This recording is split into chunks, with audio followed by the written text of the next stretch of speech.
Captain's log, stardate 57931.4. The crew is restless. After spending too many months piecing our ship back together, we're finally about to venture out on a new mission. And the crew isn't letting this unprecedented ion storm slow them down. They're ready for something different. I know I am. Perhaps more than any of them. Fortunately, nothing ever stays the same. It's entropy, the nature of the universe. Change is inevitable. And while entropy says order gives way to chaos, in this case, change is good.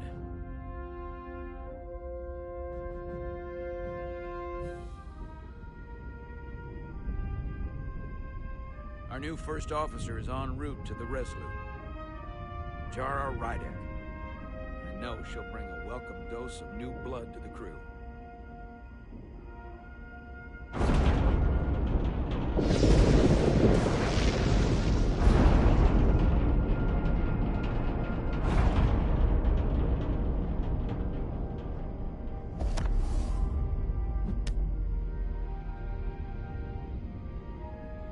Thanks.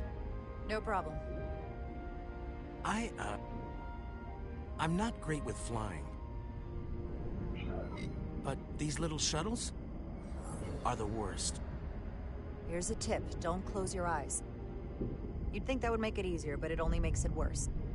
Look out the window, pick a star, and just focus on that. I'll give it a try.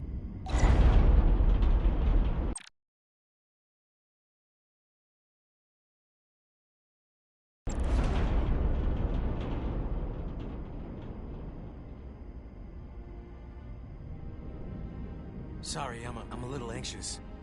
I hadn't noticed. I'm on my way to my first assignment.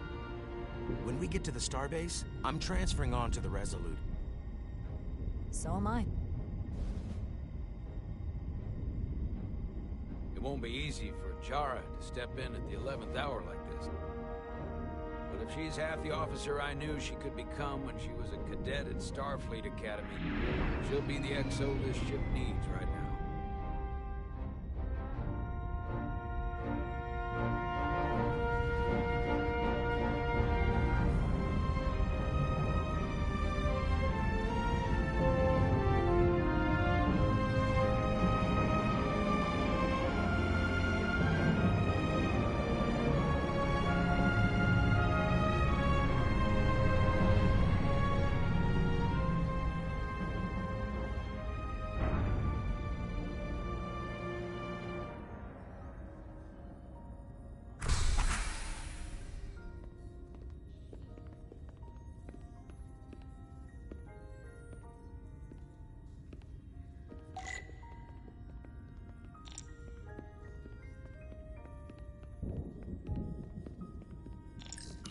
A starbase on the very edge of Federation space. Long way from home now.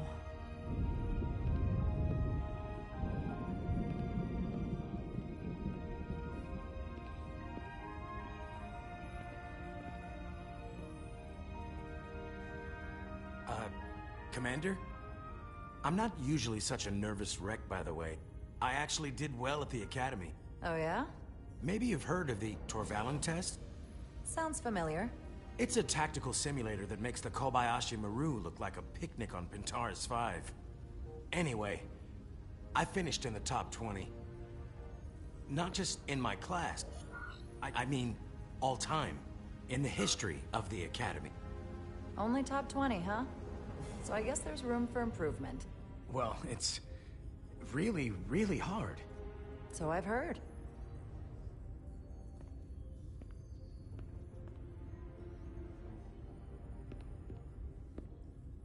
Please place your hand here. Hold it there for a few seconds.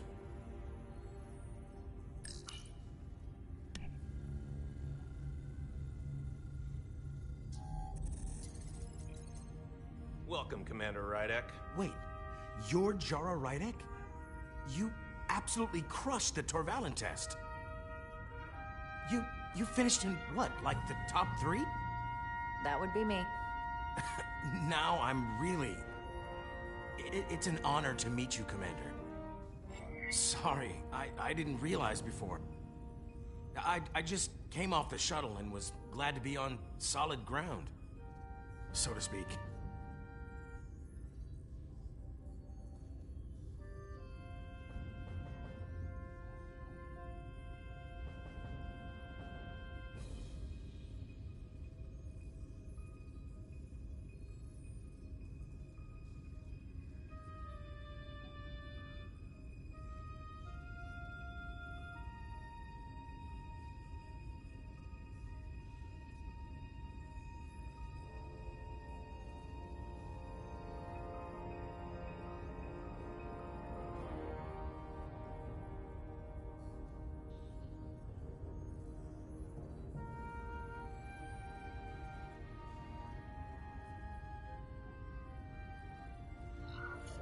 When people say top 3, what they really mean is 3rd place.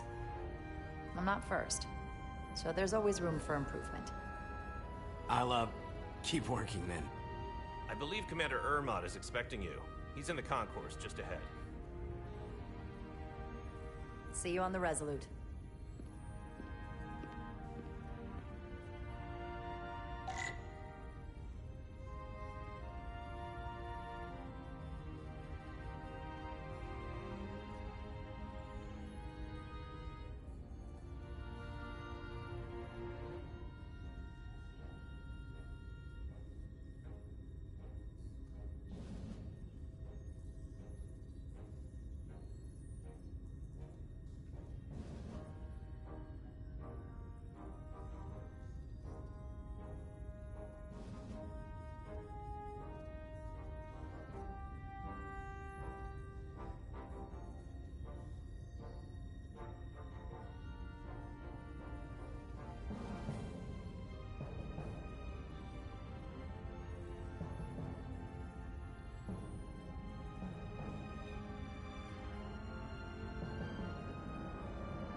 Good day, Commander.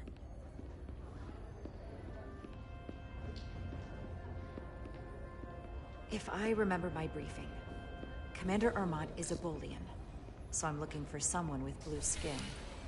Are you all right? Yeah, I'm just... Well, I'm not sure where my departure dock is. The Resolute's gonna leave without me. Look here. The Resolute is leaving from this dock. Huh, you're right. Nerves must be getting to me.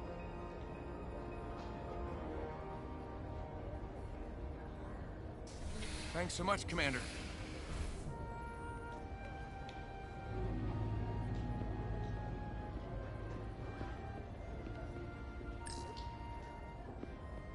Excuse me.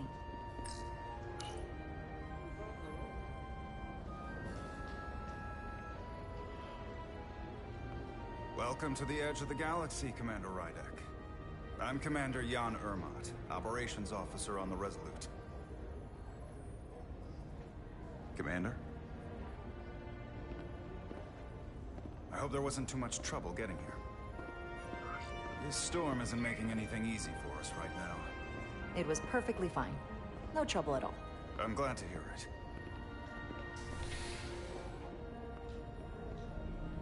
We're grateful you were able to come fill our first officer vacancy at such short notice.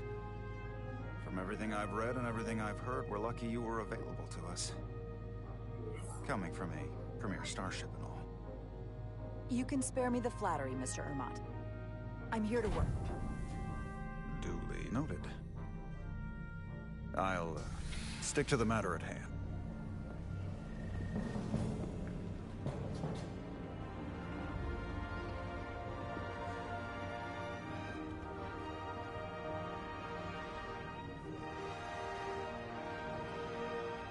The USS Resolute. She may not look like much compared to the bigger ships, but as far as science vessels go, she can more than hold her own. And she doesn't look so bad considering 6 months ago she was nearly cracked in half, venting plasma, fighting for her life. It was an accident? The equipment malfunction. An accident suggests fault, but no one's to blame. It was a planned test, but the warp core was pushed beyond its limits. It destabilized the dilithium, there was a runaway reaction, and the warp bubble deformed. We thought we could reach a higher resonant frequency, but it was more than she could handle. Cost us our first officer and 22 of our crew. At the end of the day, we're all responsible for each other. That's what it means to be a crew.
I can't even begin to imagine what that must have been like for you. I'm so sorry for your loss. Thank you. It does weigh heavy. It's been 6 months. What's the attitude among the crew now?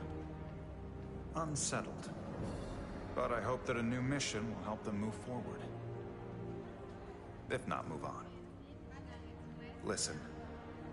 I realize you've known Captain Solano for quite some time. And I'm sure you're ready to bring your best.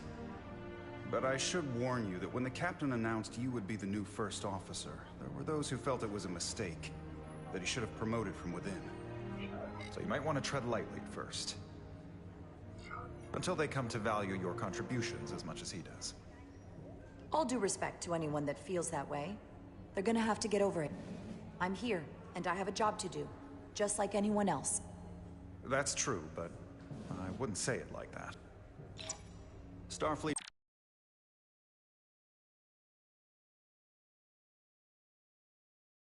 has assigned us a high-priority mission to the Hotari region. I'll let the captain brief you on board. I know he's eager to see you. Will we be mission ready in time? We have every intention. The crew has been working around the clock to get the ship ready. There's still so much to do.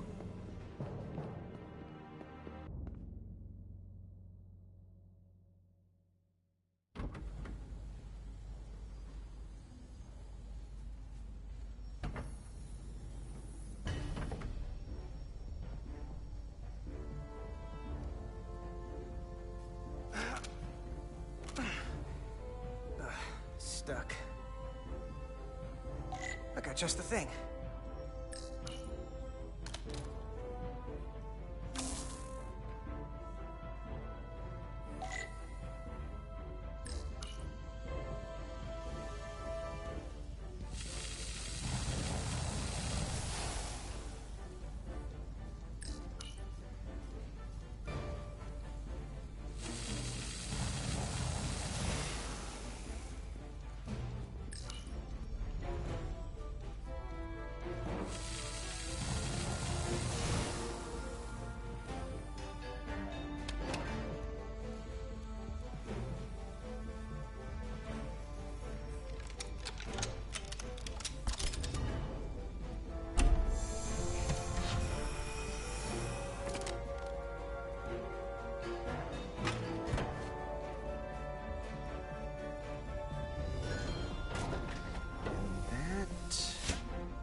Is that.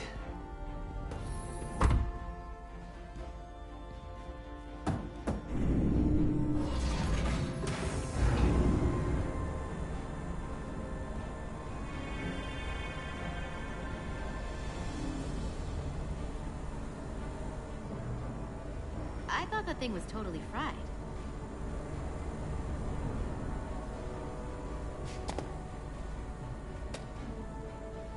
Nice work, Carter. Nothing to it, Neely. And not a moment too soon. The boss wants us down in engineering. Like, now.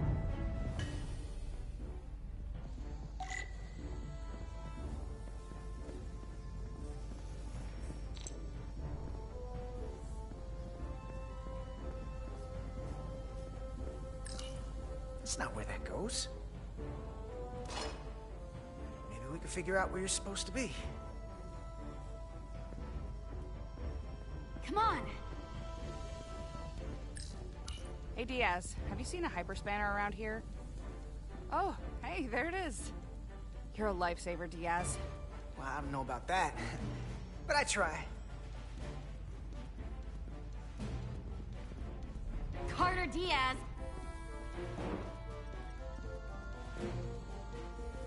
Hey, Diaz, can you give us some help with the transporter? What's the problem? We need to test this cargo transporter. I've never been that great with the signal plotting. I got it. No problem. Hurry up!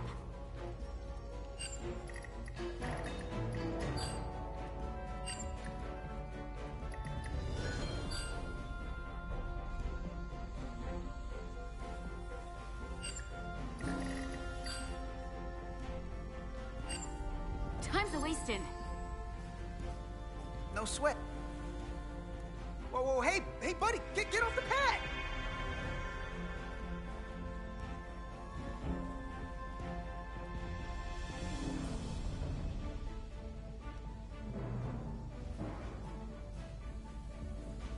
Don't tell Chovak. Not a word.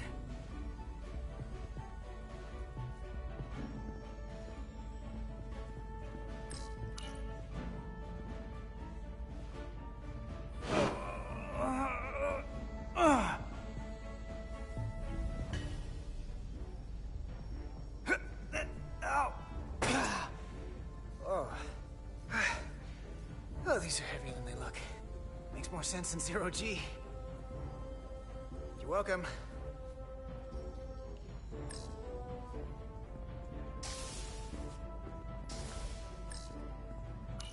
A place for everything, and everything in its place.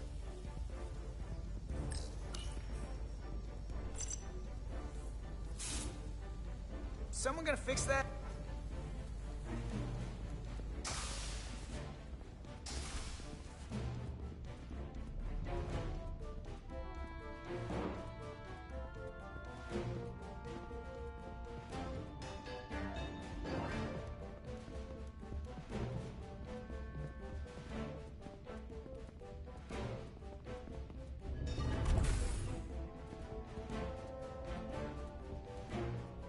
Engineering. I heard the new XO just arrived. Won't be long before we get underway. I just hope whatever Chovak called us down for, it's something good. I can never tell with him. I'd rather not end up degaussing plasma manifolds. You and me working together, we can tackle anything he throws at us. Your optimism is positively contagious.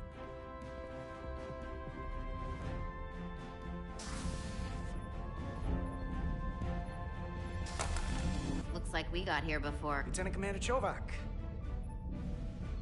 We were just looking for you, Commander.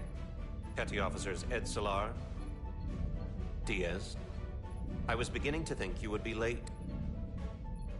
We are all hands on deck right now, which means if you are not at your post at the appointed time, I do not have someone to replace you. A point I have been forced to make to Petty Officer Edzelar on repeated occasions. Apologies for the delay, Commander. I do not want your apologies. Simply see to it that it does not happen again.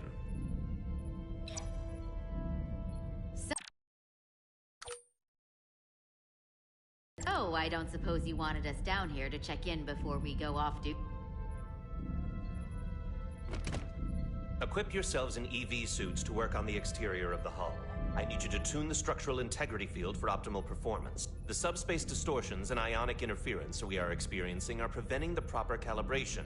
But this ship must be ready to depart shortly, despite the storm. The precise nature of these disturbances are not fully understood. But many systems have been affected by the wide band of emissive activity. How concerned should we be about the storm? Are you worried? Vulcans do not worry. We calculate the variables and take appropriate precautions to mitigate the risk. Right now, that entails making critical preparations, because long-range sensors show that these disturbances will be more severe at our destination, the Hotari system. You have your orders. Do not delay. Yes, Roger Commander that. Chovak. All hands on deck. What's that? All hands on deck. That's what Chovak said. You know what that means? It means this ship isn't ready to go out, and the brass know it. So they're throwing every warm body at it. It all comes down to us, Nelly. We're the ones who will get it ready. I know what we can do. But this isn't just any old refit or any old relaunch. Oh, whoa. Excuse me. A lot of new faces coming on board. It's gotta be tough coming as a replacement. That's for sure. They seem all right. Something that happened 6 months ago while they were off on another ship? Well, that's nothing to hold against them. Yeah, you're right. I guess getting a little new blood on board doesn't hurt. Hold on. Now there's an old face I didn't expect to see again. Hey, Miranda. You weren't gonna leave without me, were you? Miranda, you're here? We thought you were staying on the Adirondack. Transfer came in at the last minute, so I figured I'd slum it on this bucket of bolts. Looks like you got her back together pretty nicely. Don't talk badly about one of the best ships in all of Starfleet. We've rebuilt enough of her by now. She better be one of the best. We'll see about that. But I am glad to be here. He still owes me a bottle of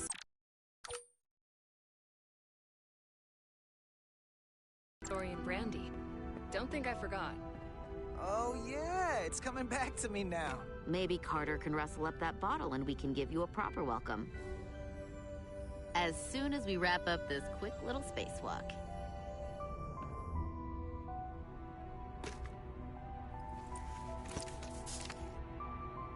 Here, let me help you. Thanks.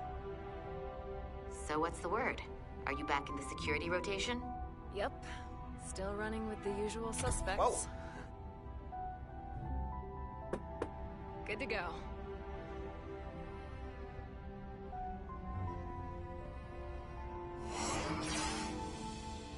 See you on the other side. Activating magnetic souls.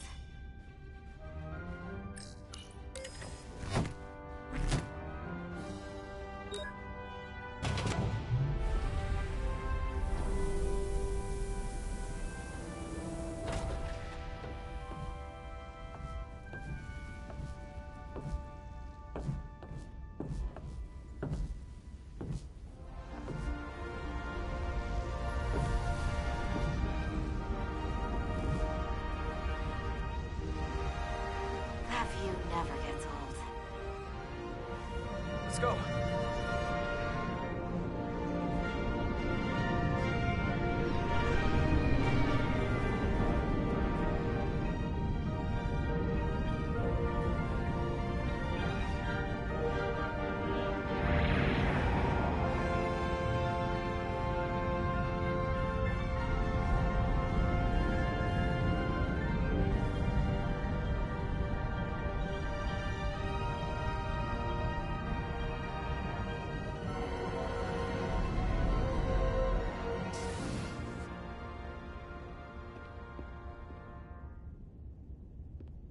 Captain Solano should be here momentarily.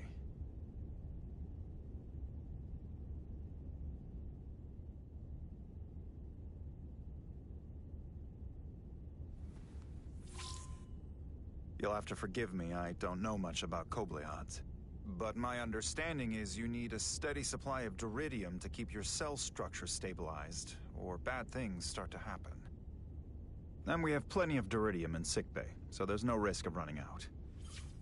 Thank you. Feel free to make yourself at home. And help yourself to whatever you like from the replicator.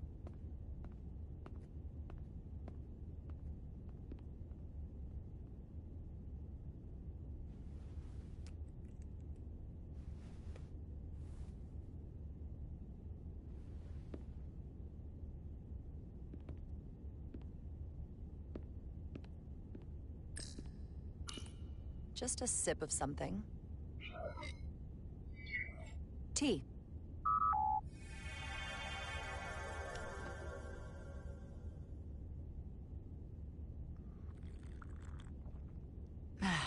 That's lovely.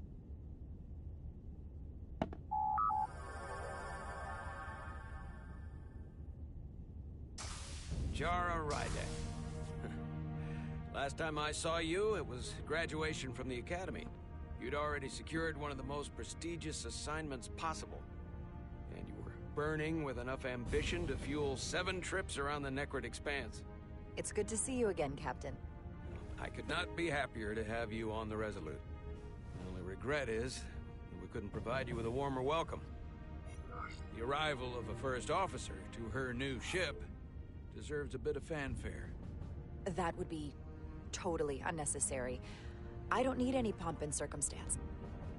You've been here all of 5 minutes, and already you're trying to make us more efficient. I like it. As I'm sure you've heard, we've had a rough go of it these last 6 months. The ship suffered some damage. but not nearly as much as the crew. I assume you mean the accident. That's right. The tragic accident, really. We were on the verge of a major scientific breakthrough. A quantum leap forward in warp core technology. 10,000 teradynes per second. The ability to travel at a sustained rate of speed longer and faster than we ever dreamed. What would have been the crowning achievement of my career. Right there, within our grasp. Until it all went so horribly wrong. We pushed her too hard, and a warp core malfunction overloaded the system, creating a pressure gradient way beyond what the ship can handle. It was heartbreaking. We lost some of our best people. As captain, I have to take full responsibility. It was my decision to make, and I have to live with the consequences. You're being too hard on yourself. It wasn't your fault. It's not a question of blame. It's about responsibility. No matter what the circumstances. In my defense, I will say, I might have avoided the whole ordeal if my senior staff had been willing to trust me. There was a lot of pushback from my former XO, and I think that cost me his confidence. I don't want you to pull any punches. Certainly not on my account. But once we decide on a course of action, I need everyone to fully commit to the mission. Anything short of that just won't work. And that's when things start to go sideways. And what happens if they don't? There's a chain of command for a reason. We all have our orders. That's true. Everyone on this ship should know that. Sometimes the occasional reminder doesn't hurt. Look, I'll be blunt. We can't afford another mistake. Or at least, I can't. I feel like my career is hanging in the balance here. We need a win. Something to restore the crew's confidence. I understand.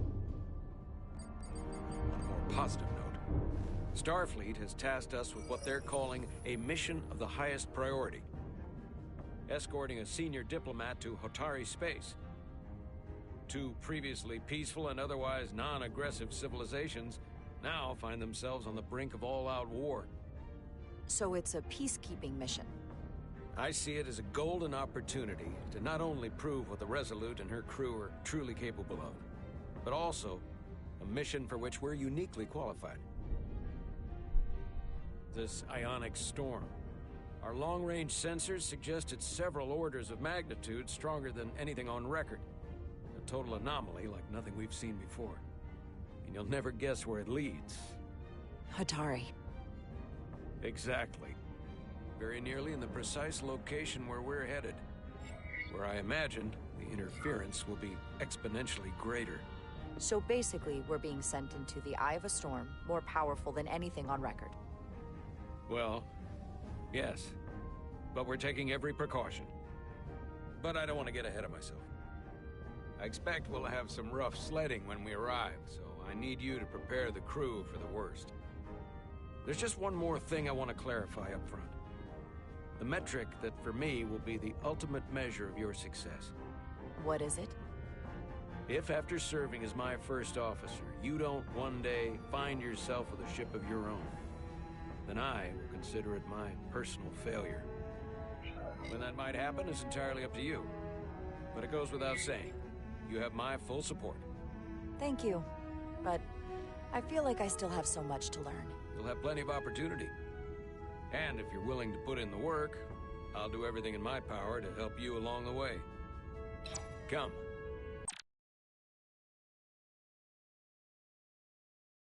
Let me introduce you to the crew.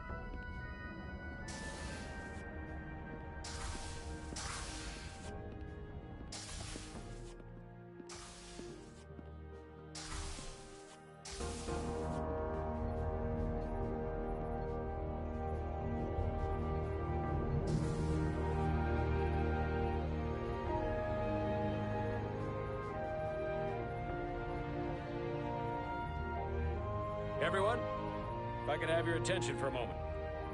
I'd I'd like to introduce Commander Jara Rydek, our new first officer. Some quick introductions. This is Lieutenant Handar, our helmsman, one of the best in the business. One of? Well, what he lacks in humility, he more than makes up for in ability. A pleasure to meet you, Commander. Likewise. Next, we have Commander Westbrook, our Chief Science Officer. I've come to rely on his expert counsel on a regular basis.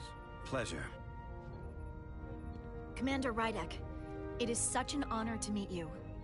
This is our Tactical Officer, Lieutenant Bedrosian, who's been looking forward to meeting you for about as long as I can remember. I've been following your career for quite some time. And I look forward to learning as much as I can from you. You've heard of me?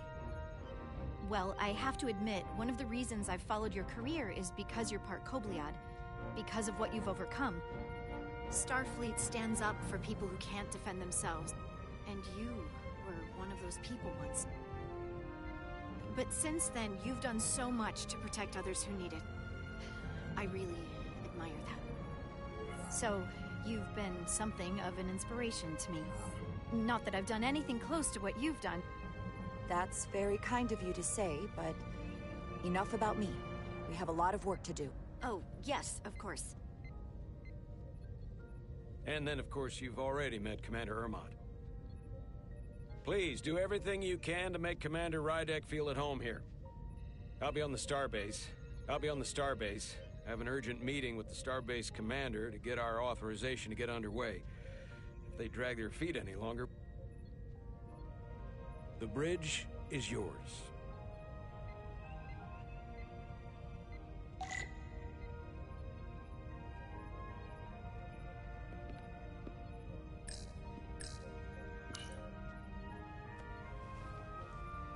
Commander, Chief Engineer Chovak needs to lower the structural integrity field. He's sent a crew out to recalibrate the emitters in response to the danger posed by the storm. We just need your go-ahead. Permission granted. Lowering structural integrity field, now. Entering maintenance mode. Condition blue.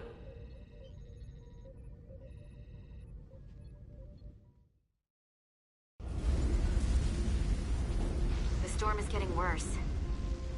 Looks like they turned off the Sif. Great. Let's get to that emitter.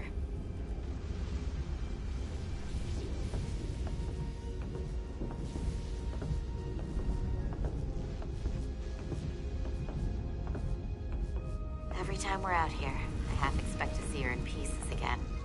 She's still got some scars on her. It adds character. When I joined Starfleet, all I wanted was a ride out of town. But this isn't exactly how I pictured it. On the outside of the ship? No. Sometimes it feels like we're just part of the machinery. Don't you want more than that? I mean, Starfleet is noble and all, but it's still a machine. Now, what are you complaining about? We got the best seat in the house out here. You wanted to get...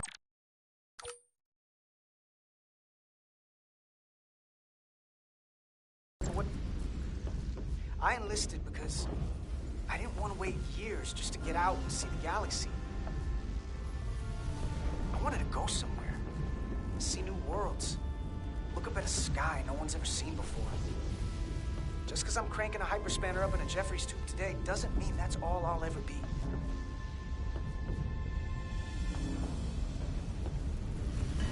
Diaz to Commander Chovak. We are at the Sif emitter. Acknowledged. You may proceed with the recalibration.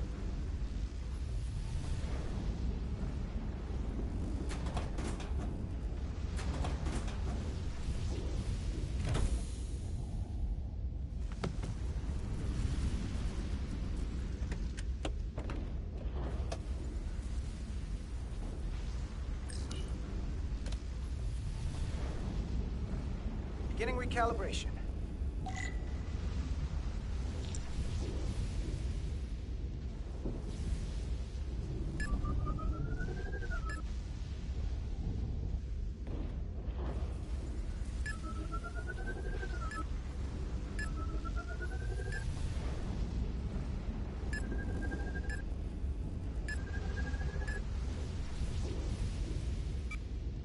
Looks good. That wasn't so hard.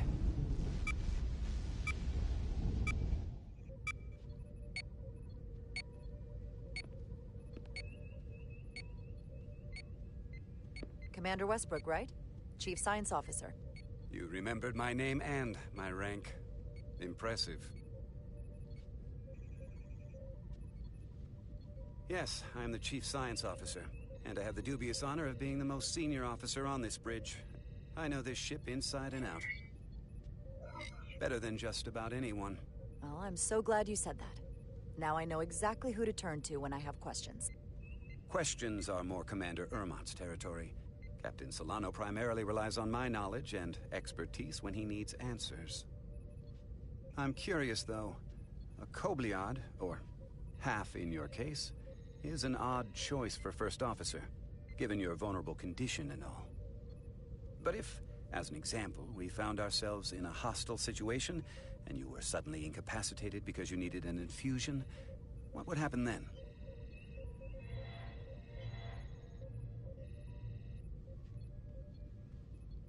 You'd leave Captain Solano without an XO. Granted, that would be a worst-case scenario, but not outside the realm of possibility. Captain Solano's familiar with my condition. I'm sure it factored into his decision. So I'd have to say it's not a problem. But we should probably have a contingency plan just in case. Listen, can I be blunt, Commander? I see no reason to stop now. Commander Sutherland, your predecessor, was one of the best first officers in all of Starfleet. His record was impeccable and his reputation was without equal. I mean no disrespect, but the shoes you're stepping into are almost impossible to fill. He was loved by the crew. And he was one of my closest friends. I don't think I could ever replace Commander Sutherland. And it would be a mistake to even try.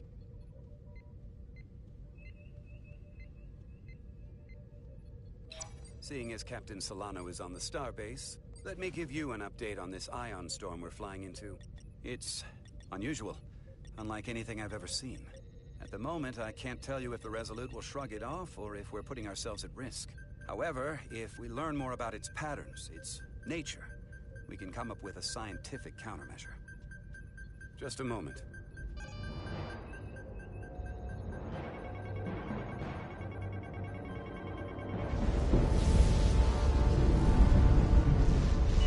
We've got a massive energy wave inbound. On screen.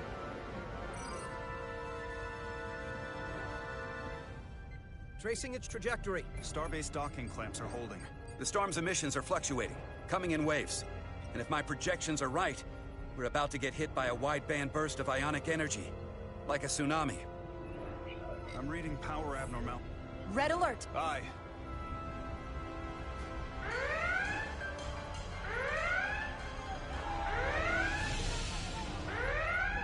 Evacuating main gangway and retracting. Putting sensor visualization on screen. With the structural integrity field shut down, we can't take a direct hit. Time to impact. 1 minute. Shield systems are severely impacted. We have limited protection. I need every available solution. What are our options? We can weaken the impact of the storm with a deflector pulse. Wait, there's a... I'm sending all auxiliary power to the deflector dish. Send the aux power to the shields. We can't reactivate the entire shield bubble, but it's a directional threat. So we can orient all we have towards the wave. You have to believe me. We only get one shot at this. We can't afford to get it wrong. Commander Westbrook, use the deflector dish at my command. Now! We got it! This is it! All hands, brace for impact.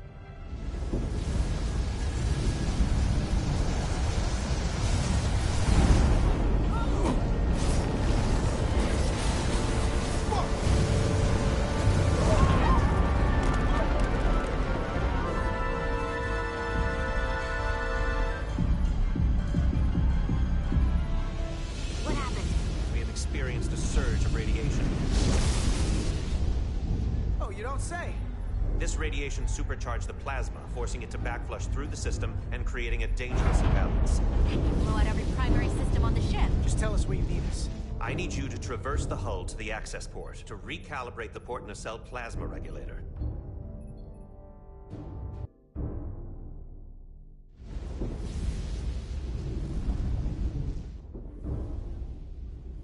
We've reached the first access point. Understood. Do you see the override for the level 1 failsafe circuits?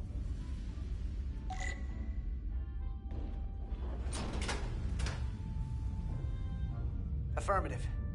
Engage the override. It should allow us to stop the EPS flow to the warp engine without triggering an automatic core shutdown.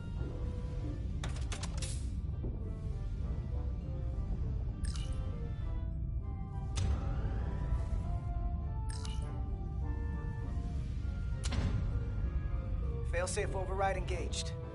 Are you sure? I am registering some crosstalk in the bypass circuit. We need to route the signals so they don't interfere with each other.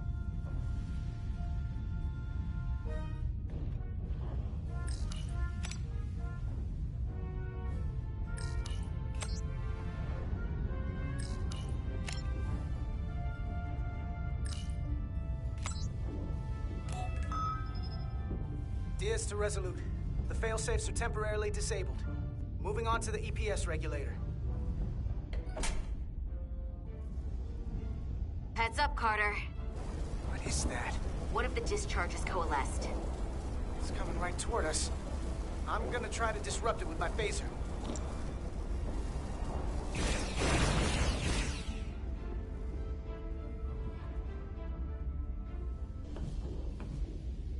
So we gotta climb up the pylon. Not that there's really an up, but, you know.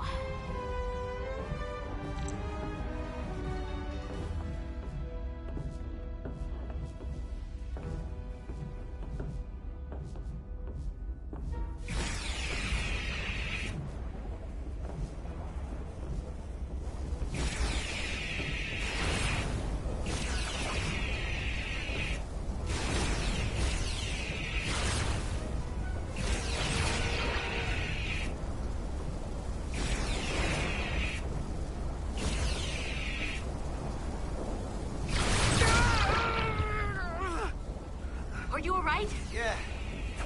Suit took most of it. Snuck up on me. That damaged your suit. Energy dampening is down to 60%.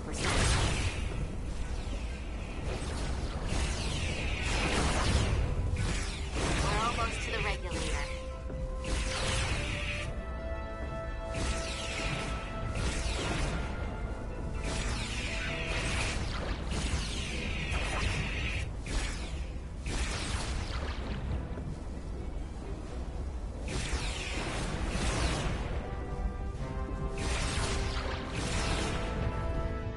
At the regulator. Opening the access panel. I am now halting the EPS flow to the port nacelle. We have little time before it causes an overload in the engine. You must work efficiently.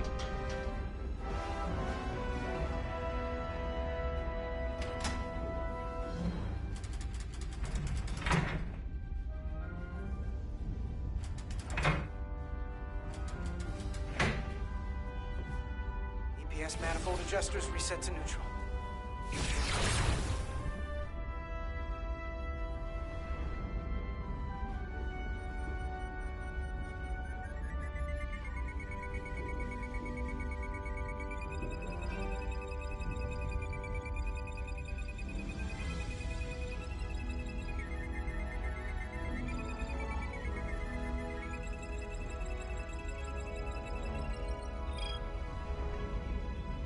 EPS lines to the port warp engine are back in balance.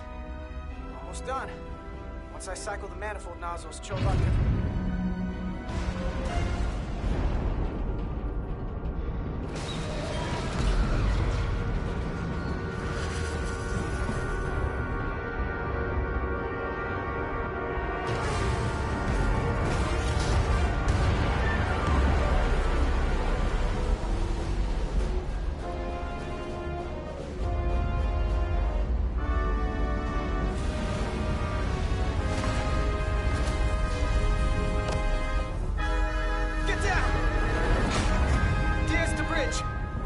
docking clamp. We've got a lot lot of debris coming down. Hull vibrations, too. We can't finish the EPS regulation in these conditions. Please advise. We have to release the ship from that other docking clamp or the hull will be ripped apart. There's a problem. The clamps are supposed to disengage automatically in an emergency, but it's not working. Not working? What are our options? The docking clamps are fitted with exploding bolts for an emergency release. We've got crew out there. That'd be like setting off a bomb next to them. Maybe there's another way. Starbase is hailing us. Put him through. Resolute, the remaining mooring arm is failing. You need to disengage from the starbase now. The damage to the station will be catastrophic. All right, Starbase, we're on it. Acknowledged. Commander, hear me.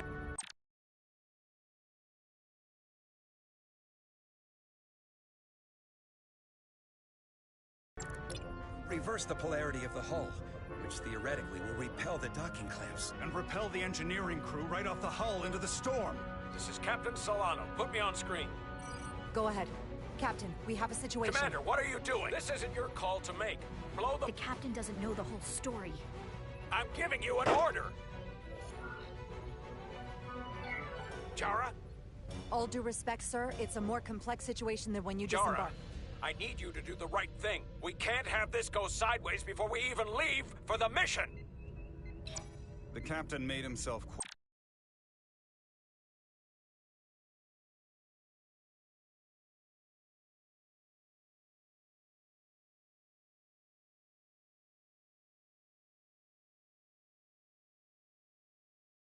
quite clear. They're gonna get hammered with debris out there. Reverse the polarity. There is protocol. And there are lives. Starbase, stand by. We're gonna flip hull polarity to disengage the clamps. Yes, Commander.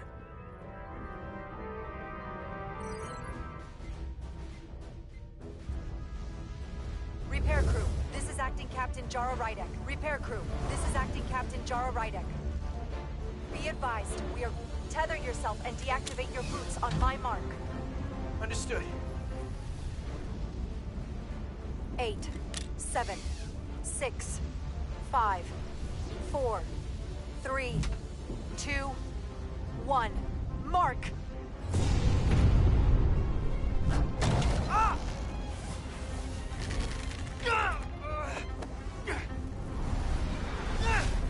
Grab my hand!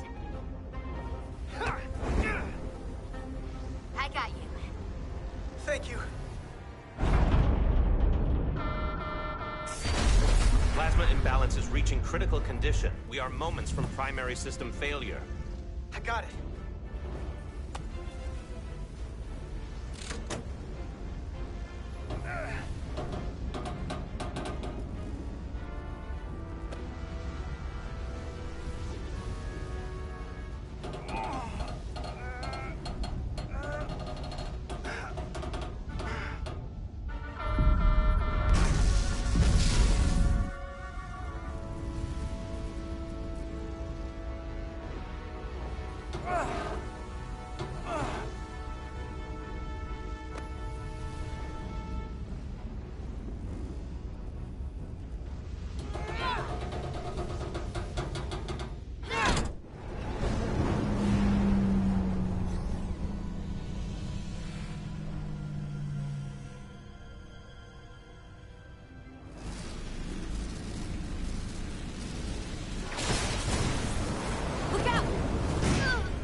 Hurt and unconscious.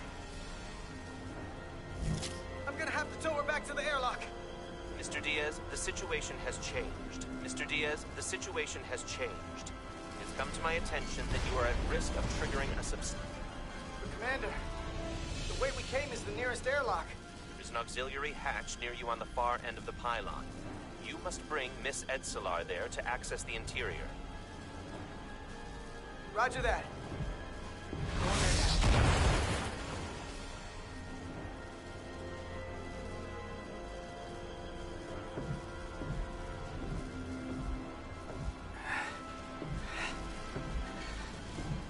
I'm at the auxiliary hatch.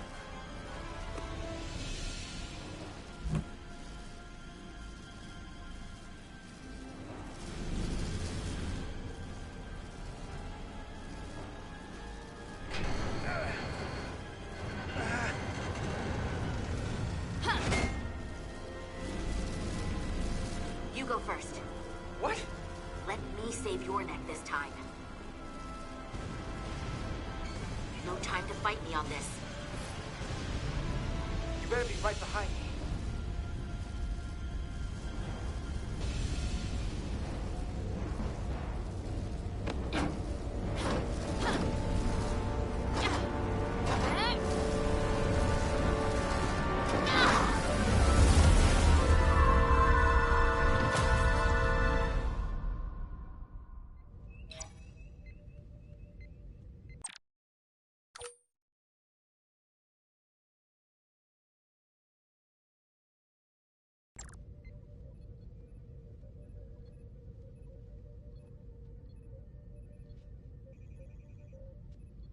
We're in.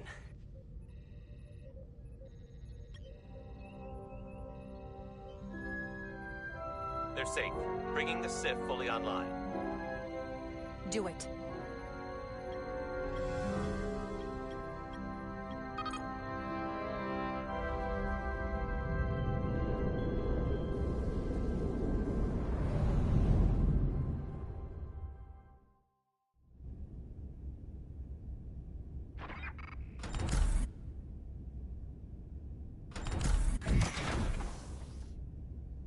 Carter!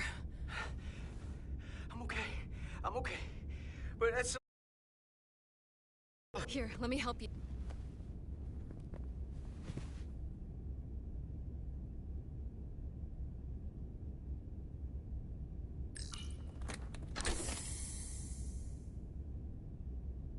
Medical. We've got one wounded at my location.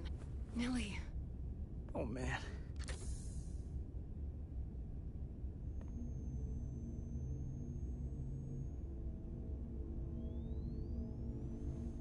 We'll see you at sickbay.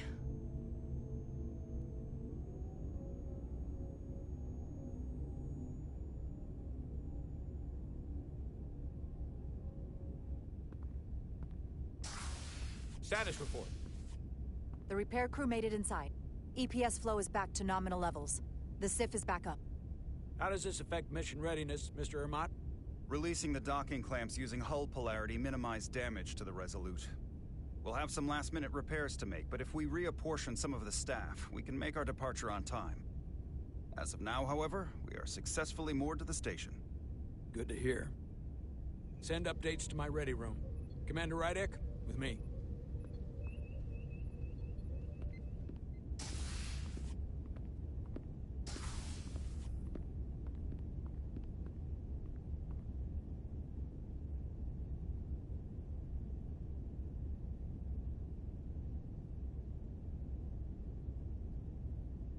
You disobeyed my orders. Well? Respectfully, Captain, I made the right choice given the information I had. You disobeyed my orders! And not just in front of the bridge crew, but the Starbase staff as well.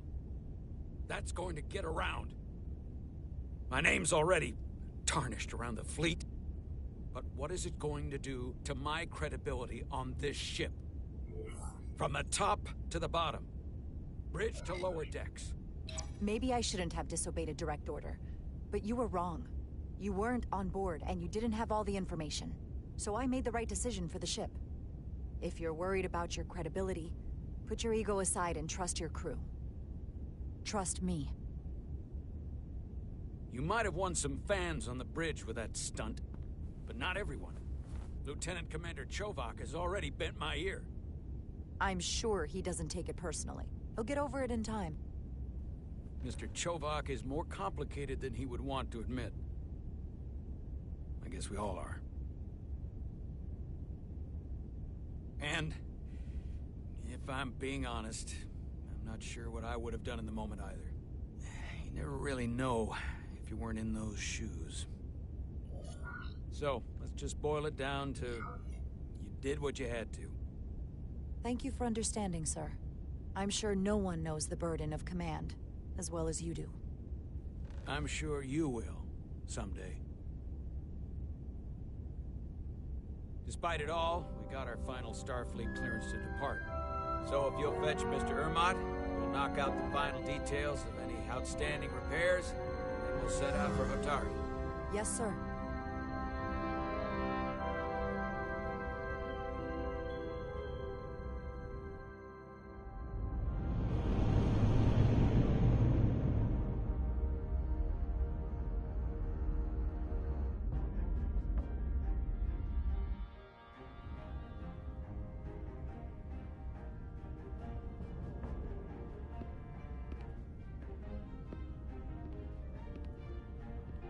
All departments reporting full mission readiness. All departments reporting full mission readiness. This is my favorite moment, right now. The start of a new mission is always full of possibility. The Orion Syndicate could sell it as a drug. Don't let the Admiralty hear you say that.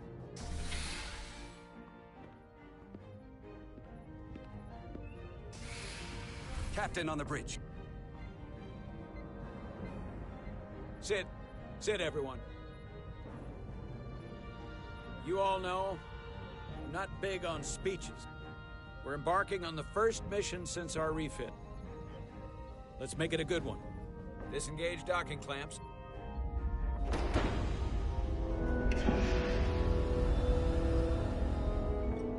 Docking clamps released. Thrusters ahead, Mr. Handar.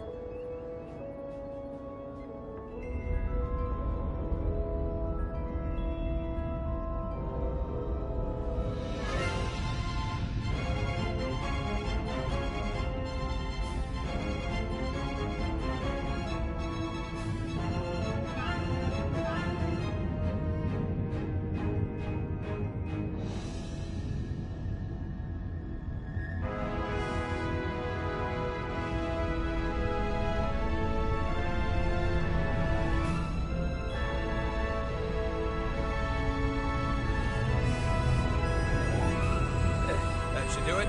Set a course for the Hotari system. Prepare to go to Warp 8. Aye, Captain. You know what? You take this one. Me?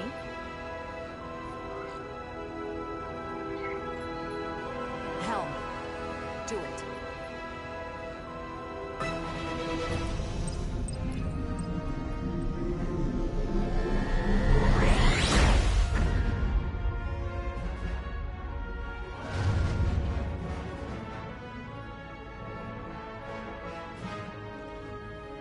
Nicely done.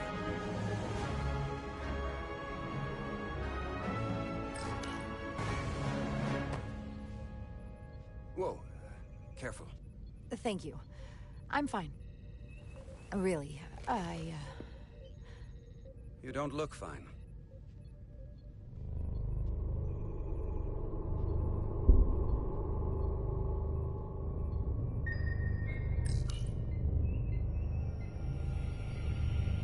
I have to get to sickbay. Go.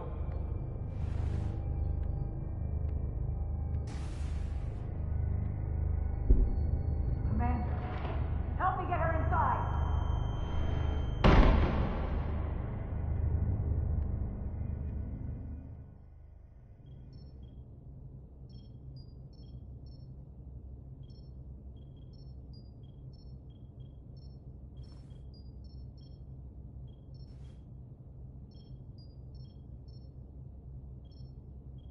Well, that was quite a scare. A few minutes more and it would have been one of the shortest tenures on record for a first officer. Is that the engineer that was out on the hull? That storm did a real number on her, but she'll live. Just needs rest. You should worry about yourself. Your deridium levels got dangerously low and destabilized your cell structure. This is definitely one of the more memorable first days I can think of. My name is Dr. Aram Duval, Chief Medical Officer. To be honest, I've never met a Kobliad before. You're... rare. I know. I was going to say special. Your people's numbers have dwindled, despite the Federation's efforts to find a more readily available alternative to the deridium you need to survive. Yet you joined Starfleet, and managed to thrive. I imagine the responsibility must be overwhelming. Maybe even a burden at times.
It does make me unique, but it's not a burden at all.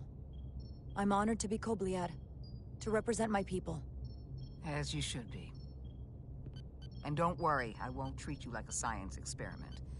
I just do the science and leave the experiments to Solano. You don't agree with his methods? I don't agree with his definition of acceptable risks. Not when the lives of your crew are at stake. My professional opinion is that the accident took a toll. More than he's willing to admit. He's overstressed, operating in the pressure cooker of his own mind. Which is never a good headspace when the lives of your crew are at stake. What concerns me is that now he's even further away from the thing he's been chasing his entire career. The breakthrough discovery. The major innovation. Something he can put his name on. I hear you. But that's my job, isn't it? To make sure that doesn't happen. And we don't lose sight of the bigger picture. Which is exactly why I'm so glad you're here. We need you now more than ever. And I have to give you credit for what happened on the bridge.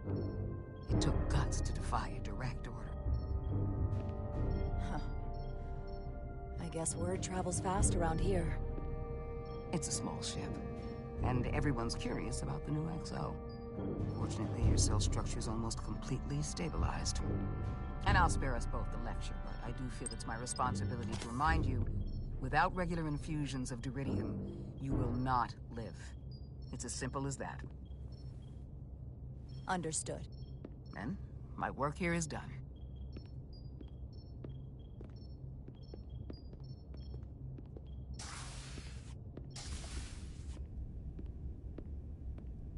Sorry, I didn't mean to be lurking outside of sickbay.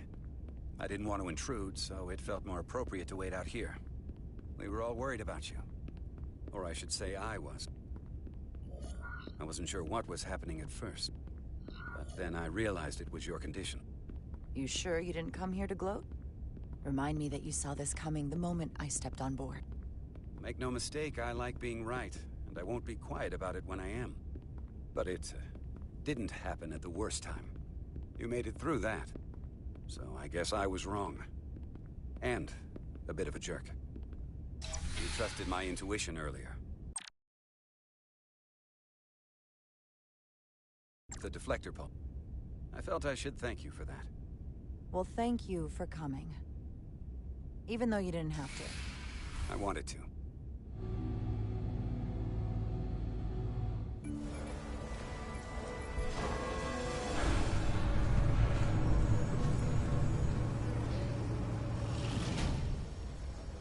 Complete the diagnostic sequence, and this shuttle will be cleared for service. Yes, sir. Storm in the Hotari region will interfere with our transporters. So we need all available shuttlecraft in working order. Excuse me, Commander Trovak. Petty Officer Maris. I will leave you to your work.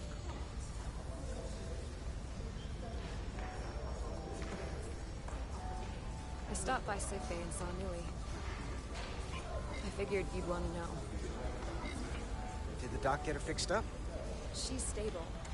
But there's something about the storm's radiation that's making it hard to heal the energy burns. That doesn't sound good. She's toughing it out. Dr. Duval said she'll be back on duty soon, though. Come on. I have to run the final diagnostic.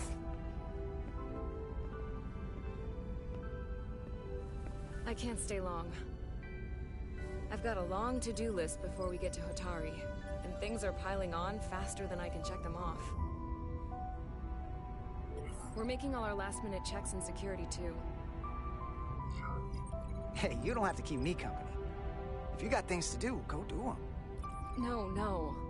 I'm here because of my to-do list. Oh? There are some things that never seem to have the right time. So why not now? I had a chance to think about this while I was away. Then you and Millie almost got killed out on the hull. And I thought it was important that I just come out and tell you. Instead of tiptoeing around it. Or worse. Miranda, is everything all right? Yeah, I'm fine. Maybe even better than fine. What I'm trying to say is, We've been really good friends for a long time. But I got back here and I couldn't ignore it anymore. I want to see if there's more between us than just being friends.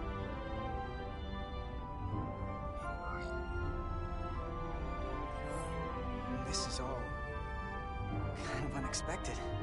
I didn't expect this either. But here we are. And I didn't want to ignore it. I just figured I'd steer right into it. Well, what do you think? I've been about as direct as I can stomach. You can do that too. That's a lot to think about. I know it is. So, maybe I should think it over. Oh, yeah, take as long as you need. I get it. But don't leave me hanging.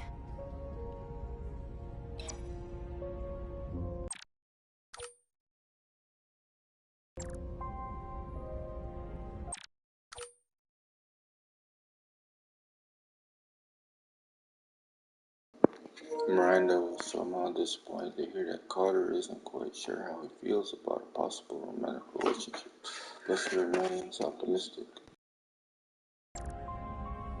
I just don't want this to be weird now. Nilly saw it coming. She said it might make things uncomfortable if I said something. And that's the last thing I want. We're always going to be friends, Miranda. No matter what. Like those three musketeers. Musketeers. Yeah, see, you even know the stuff I don't. And there were actually 4 of them. What would I do without you? Level 1 diagnostic complete. You've got some thinking to do. Just don't take too long.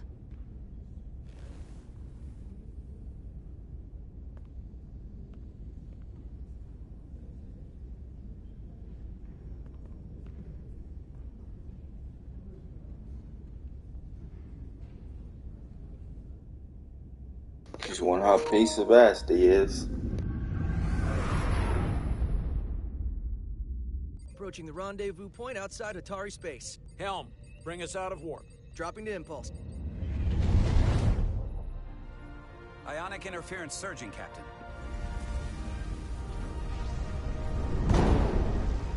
Shield integrity holding.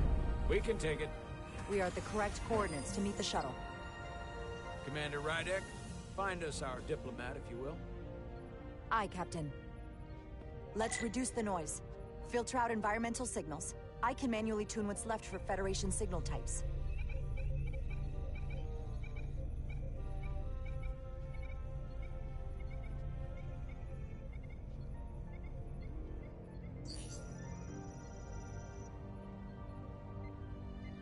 I've located the shuttle. Opening comms. On screen. Shuttle to Resolute. Shuttle to Resolute. Debris field. Lost maneuvering. Losing. I can't get it any clearer. You won't get a transporter lock. It's just not happening. Power up the tractor beam. We'll pull them directly into the docking bay.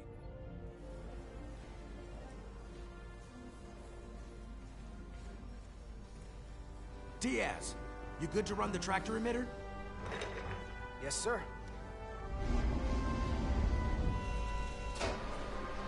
Come on, Diaz. First thing, lock onto the shuttle and stabilize the rotation.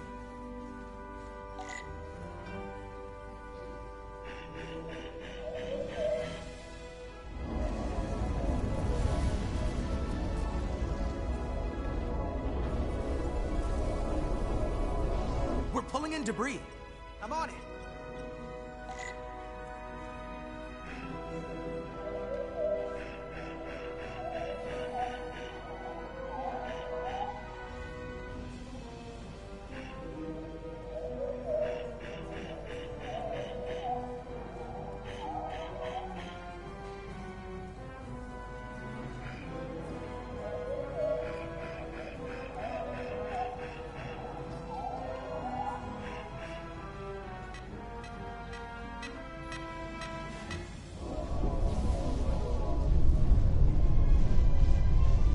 That's gonna take out the shuttle.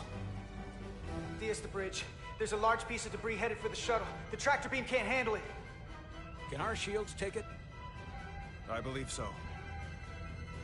Commander Ryder, plot an intercept course. On it.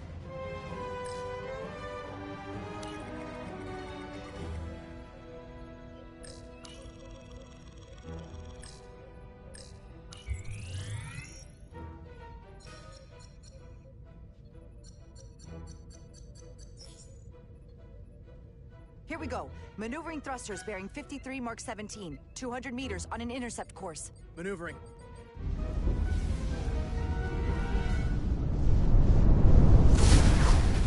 Got it. Whoa! Someone's working hard on the bridge.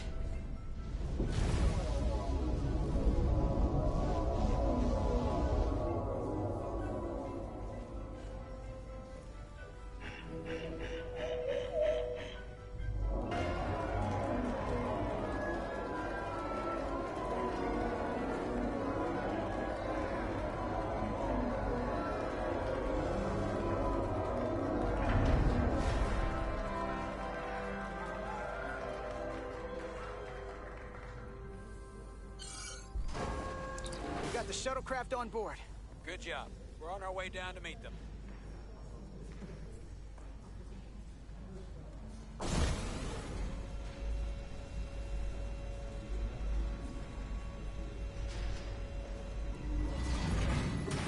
Terra firma, so to speak.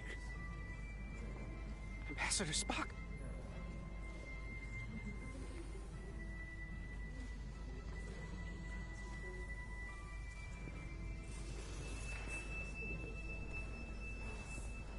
The captain will be right down to meet you, sir. In that case, I will wait for him here.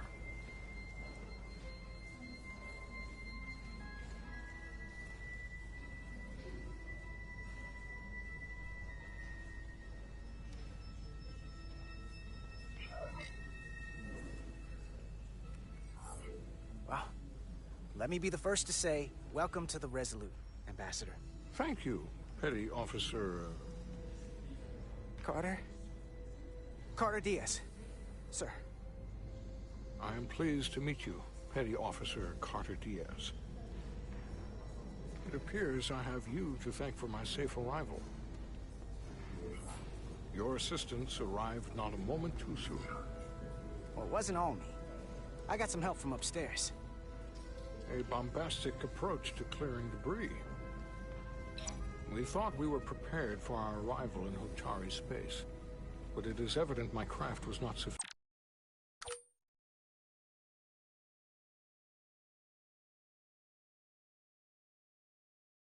Ambassador Spock was impressed by Carter's skilled use of the tractor beam to rescue his shuttle, and he was left with the distinct impression Carter is a team player. Sufficiently robust for such intense ionic activity. The storm has been pretty intense.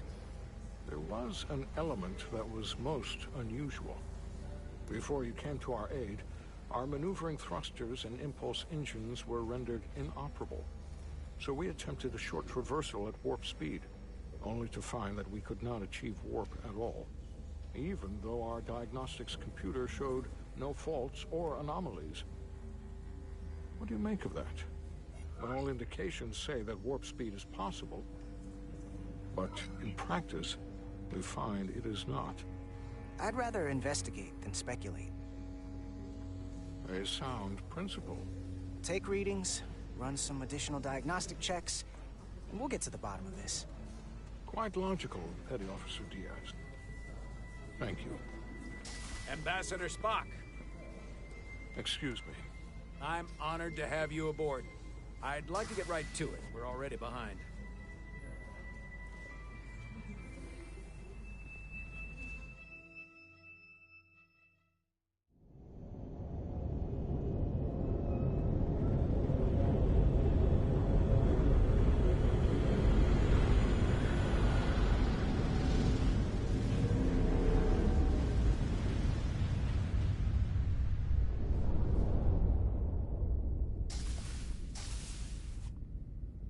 Ambassador Spock, my senior staff.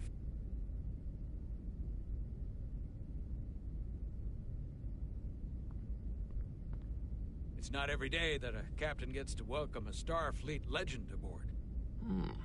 You flatter me, Captain Solano. But legend implies the past tense, whereas I am very much focused on our present circumstances.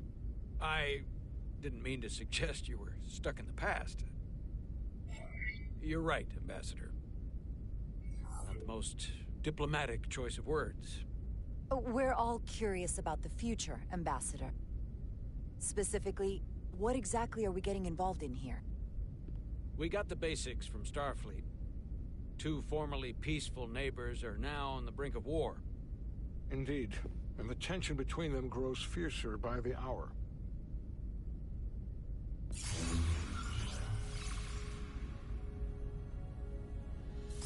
Lydia and Hotari.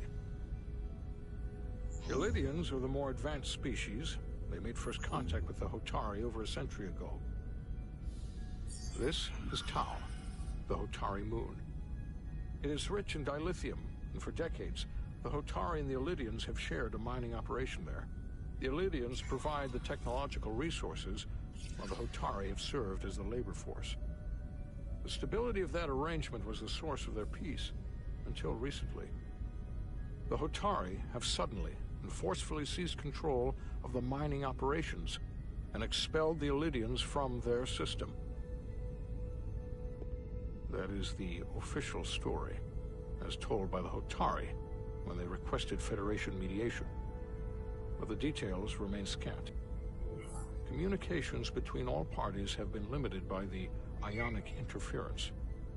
How is it the Hotari were able to turn the tables and take the mines against superior forces, especially after decades in this arrangement? Unclear. The answer to that question may be the key to a new, lasting peace, and one that I hope we can uncover during these negotiations. But it is unlikely the relatively primitive Hotari forces would stand a chance against the Illidian fleet if this escalates to open war. Left unchecked, this conflict will result in more bloodshed, which is what we are here to prevent. And the dilithium trade hangs in the balance. Clearly, the Hotari have been exploited in this relationship. Maybe we can persuade them peace is the more profitable alternative for everyone. They both profited from the mines. And for the Hotari, something is better than nothing. We can call it profitable or mutually beneficial, but at the end of the day, the Hotari are still being exploited for their own resources. True peace is not merely the absence of war. And as such, this conflict will surely come again. Neither the Illidians or the Hotari are members of the Federation, so we can't make them do anything. There is an additional complicating factor I should mention. In the past, the Federation has relied on the Illidians as a source of dilithium. That certainly changes things. Federation sources its dilithium from a lot of places.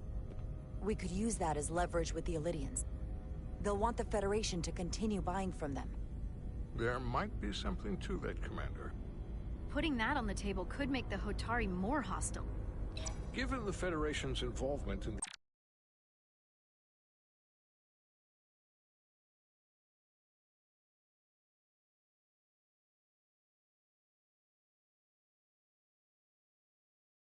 Illidium dilithium trade, Captain Solano and I must make every effort to appear neutral in these negotiations. What worries me is if this whole thing unravels, and we're at the mercy of the storm at less than full strength. We can't let it come to that. Considering what the Ion Storm has done to our ship, and the Ambassador's shuttle, we have to assume the Illidian fleet has had problems with it as well. This recent surge in the energy disturbance temporarily levels the playing field. Commander Westbrook is correct. The energy anomalies around the Hotari systems have been noted in the past. That may answer why the Hotari were able to strike back after so long. They finally had an opportunity, and they took it. That would also explain the Illidians' restraint. And reason to learn as much about the energy anomaly as we can while we are here. We do not want to be caught at a disadvantage of our own. so I trust we understand our circumstances. We're operating on a strict timetable here, and we're going to be leaving for the negotiations shortly. Commander Westbrook, I want you to leverage our systems to investigate the anomaly from here while we're gone. Aye, Captain. Thank you all. Dismissed. I want to speak to both of you privately.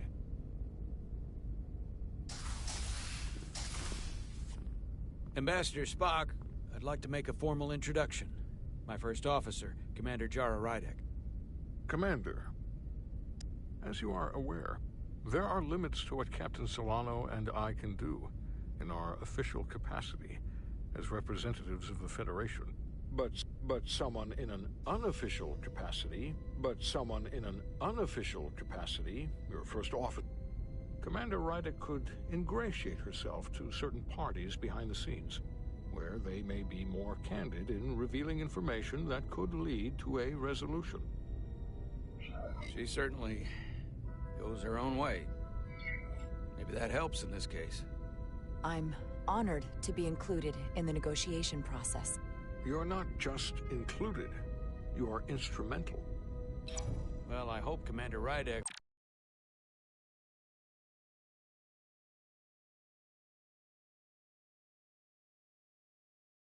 will have more luck finding out what really happened than we will through official diplomatic channel. The fate of the negotiations, the interests of the Federation, and the prospect for peace may very well depend on it.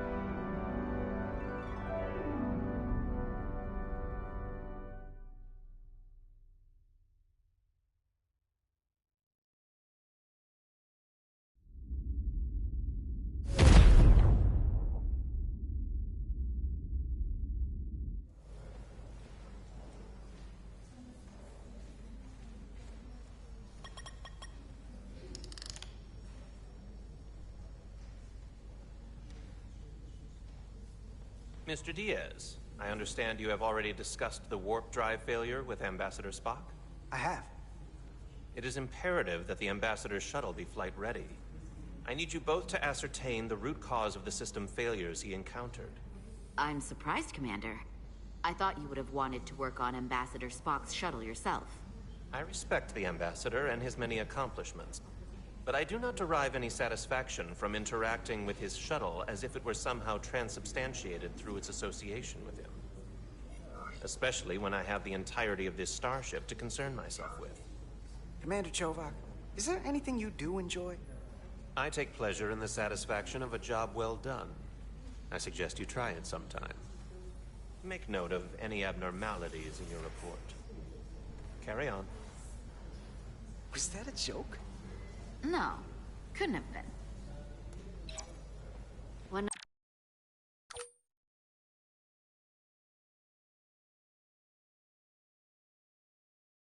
nice thing about Vulcans, Chovak is the only person who didn't look at this and treat me like I was something to pity.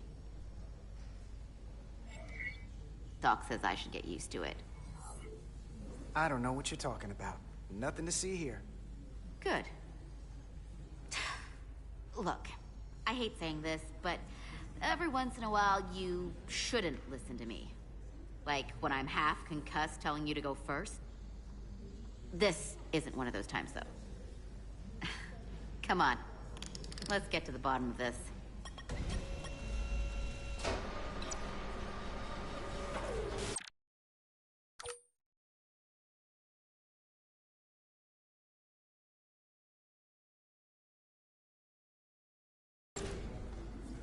Ready to go? All set. Let's run the diagnostic.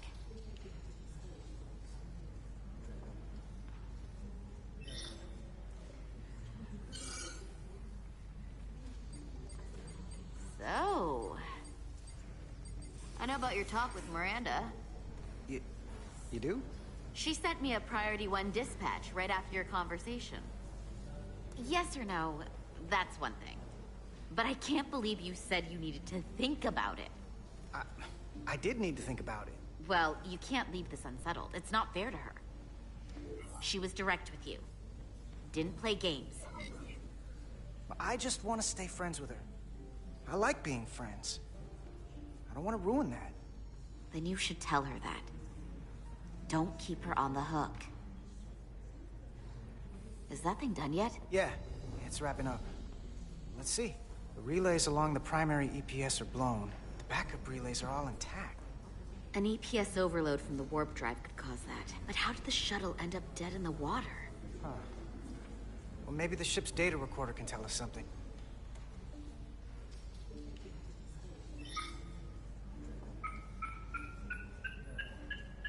Here. They were only about 8 minutes from their plotted warp point. No faults, just those warnings. What are they?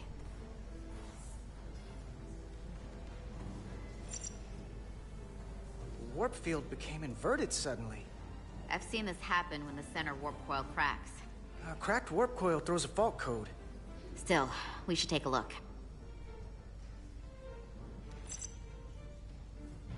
There was a complete warp cascade failure. Wow. They're lucky the shuttle didn't turn inside out. Makes me think the computer panicked on the warp field equation. Subspace variance out of tolerance. What does that mean? It means the main navigation array lost sight of space somehow. Will the array going offline cause that? Yes, but it should have also thrown a fault code. Any one of these failures should have thrown a fault. If it was caused by a system failure. None of this caused the relays to blow. Roll forward to when that happened. Yes, ma'am. So here, they take a moment to get their bearings and they attempt to re-engage the warp drive. There. That's the relays blowing. And look, there's another warp system alert. They're all the same. Subspace variance out of tolerance, or warp inversions.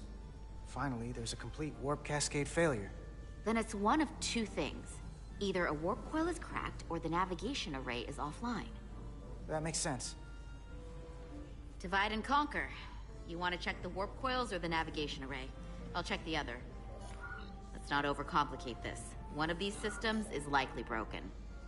I'll check the nacelles for a cracked coil.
I checked every coil on the port nacelle for imbalances.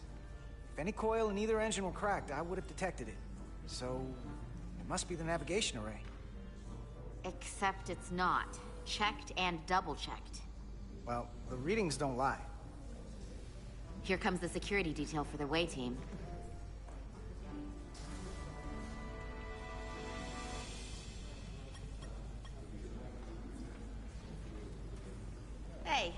Going planetside? Yep, as soon as the negotiating team comes down from the bridge. And you've got your hands full, opening every compartment on this shuttle. I hope you're not just trying to keep busy to avoid thinking about some other things. I'm not trying to put you on the spot. And lucky for you, I've got a ride to catch. Believe me, I've been thinking. Don't think too hard about it.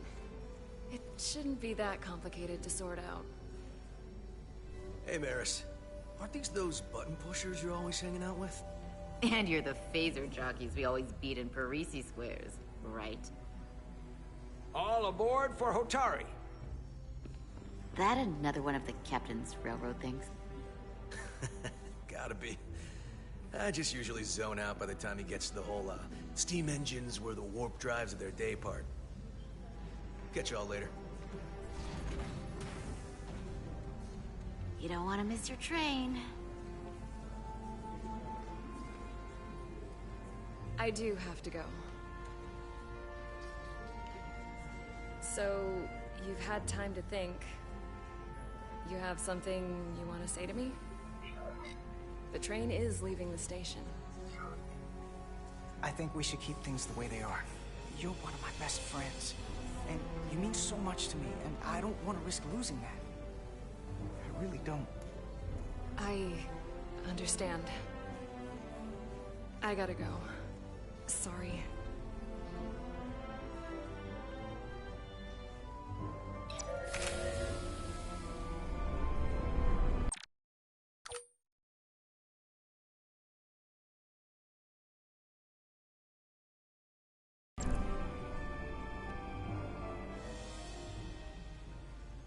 That went well enough. It'll be fine. All right, where were we? So, the warp coils in the navigation array are fine, but the nav computer doesn't seem to think so. I'm out of ideas short of field stripping this shuttle from bow to stern. You wanna take this out of the shuttle and throw it on the bench? Oh, real hands-on maintenance. I like it. Okay, the nav computer is patched into the ship. The ship's computer can double-check our work. If the shuttle's nav computer is putting out false data, we'll know it. Let's run through the shuttle's logs again. Running now.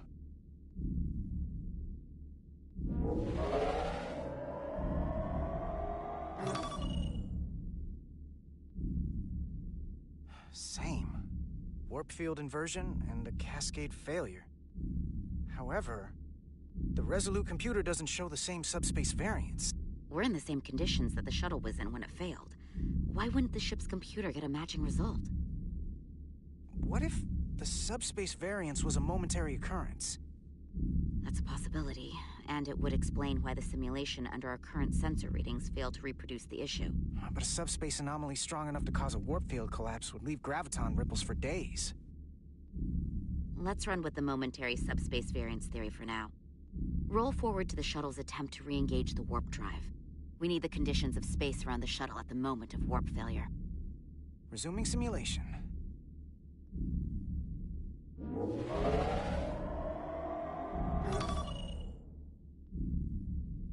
Error in warp field calculation. Cochrane formula variables are out of range. That right there. Take the shuttle sensor data from that moment. Computer, why did the warp field calculation fail? Warp field pressure returned non-orthogonal. Results are undefined. That doesn't help. Wait, what if we use a different ship? Put the Resolute into the simulation instead of the shuttle. Yeah, it should warp just fine. Unless... Computer, run the simulation with the Resolute. Resolute simulated. Computer, give me manual control on the warp power. Static field intensity, warp 1.1, 1.2, 1.3. Warp pressure is destabilized. Error in warp field calculation. The warp drive has experienced a system-wide cascade failure. Warp field collapsed. Subspace variance is out of tolerance. Cochrane formula results are undefined. Bingo. What-o? The same moment when the shuttle failed to warp, so did the ship. Whatever happened to the shuttle just happened to us. The Resolute will not sustain warp. We can't leave Hotari space.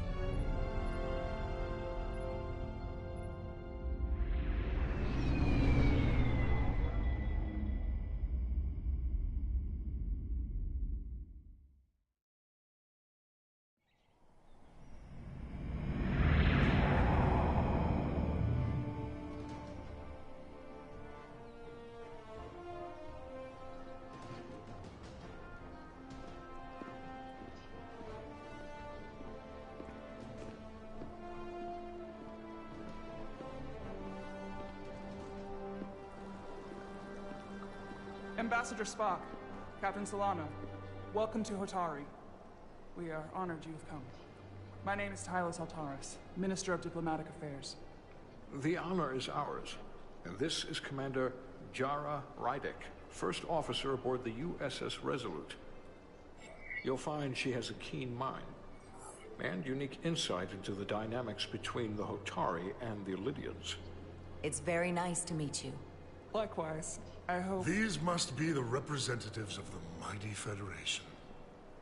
The reigning authority in the galaxy. Or so we've been led to believe. Whether that's true or not remains to be seen. But, either way, we're grateful you've made the time to come to our little corner of the universe. And you are? This is Galvin, and this is Sidron, the heroes of the revolt in the mines.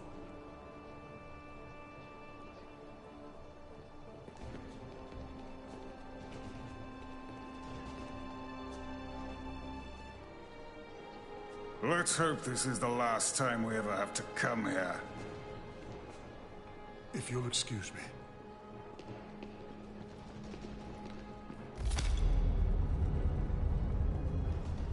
I think we're about to begin. Did you hear the arrogance from that guy? I don't know what we're walking into here. But that guy was something. That may be true. But let's keep an open mind going into the negotiations. Hopefully he's just one voice amongst many. Then let's hope he's the outlier. The Hotari have invited us as their guests, so we must show them the proper respect.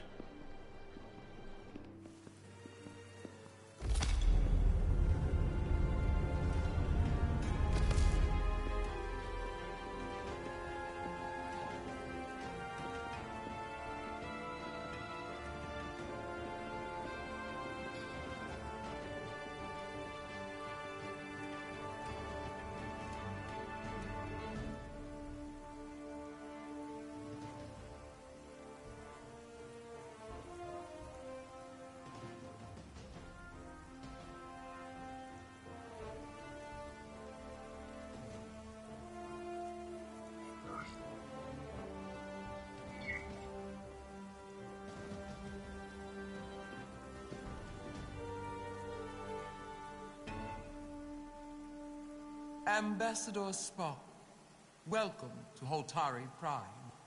The honor is mine, Your Majesty. That the Federation would send one of their most respected representatives is not only an honor to the Hotari people and their queen, but a recognition of our stature and importance. Let's get on with it, shall we? With all due respect to the Federation and their ambassador, they have no authority here. We are not members of their alliance. We are not subject to their rule, nor yours. We demand the immediate return of all mining operations to Illydian control, as it has been for centuries and will be for centuries more. That has always been our understanding. That understanding has changed. Then you invite war! And if you cannot remain silent, you will be silenced. But his point is well taken. What is the Federation's interest in this matter? Perhaps you would have us trade one oppressor for another? The Federation remains neutral. Our only interest is the peaceful resolution of this conflict. We are here at your request, Your Majesty.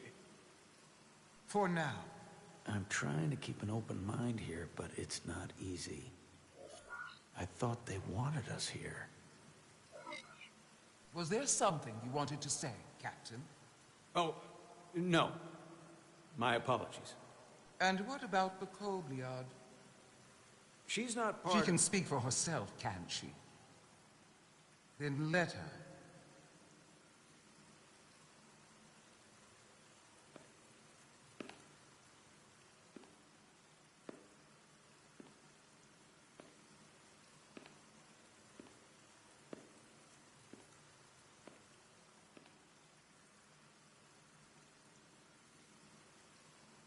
Now then, one should know their place. What you might be somewhere else is not what you are here. Which is standing before a queen. And a queen deserves respect. A bow is not too much to ask. Is Hotari Prime, heart of the Hotari system. My apologies, Your Majesty. I meant no disrespect. Better. You are Kobliad. Your people suffered brutal treatment at the hands of the Cardassians. Their injustice towards the Kobliad is as unimaginable as it is unforgivable. Not unlike how we have been treated by the Alidians. As much as they'd have you believe they are the victims here, remember it was the Hotari who attacked us. Hundreds of innocent Alidians were slaughtered without mercy in those mines. The blood is on their hands, not ours. Quiet! If after all the Kobliad suffered, you finally had the chance to right that wrong, to get out from under their control, would you take it? Or would you negotiate a peace? There is no remedy for what the Kobliad suffered. And I fear who we might have become in pursuit of it. There is no justice if the oppressed become the oppressor. So I would willingly accept a peaceful resolution if it were offered. That is the real opportunity. You may be right. Unfortunately, that was not the case, was it? No, it was not. Peace is often elusive to those who need it most. The Federation is the most powerful, most advanced alliance in the galaxy. It's widely known we have an abundance of dilithium in our mines. And it's in your interest to secure a steady supply. Your Majesty, if I may. Ambassador Spock would have us believe you're here as a neutral party in the interest of peace. So why are you really here? I want the truth, not your Federation rhetoric. As Ambassador Spock has said, we've come seeking a peaceful resolution to this conflict, and have no interest in your dilithium. I'm not nearly as naive as you must think. The Federation has done business with the Alidians for decades, which makes me question your motives.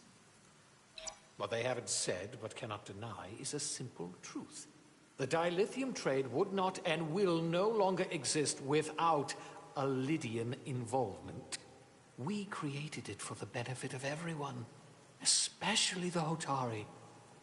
We've given them warp technology. We've let them share in the profits. We've made their lives infinitely better than before dilithium was discovered. All of that goes away if the Federation turns a blind eye to their treachery. That is enough of your lies! The Hotari are quite capable of running the mines. We've done so for centuries. So tell me, who deserves control of the dilithium trade and the mines on Tau? Who should the Federation recognize? The Hotari or the Alidians? It can only be one or the other, not both. If I have to choose only one, then it would have to be the Hotari. Well said. How could the just and wise Federation make any other choice? This is an outrage. The Federation has lost all credibility. The mines are ours. Lydia will not be deterred. We will take back our mines by any means necessary. And you will see more blood spilled. I am more than willing to address your concerns, Your Majesty. Yours as well, Representative. But I suggest we could have a more productive conversation with a smaller group.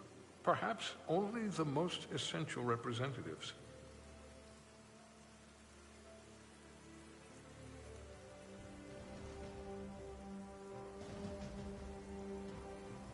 I suppose there is some sense to that.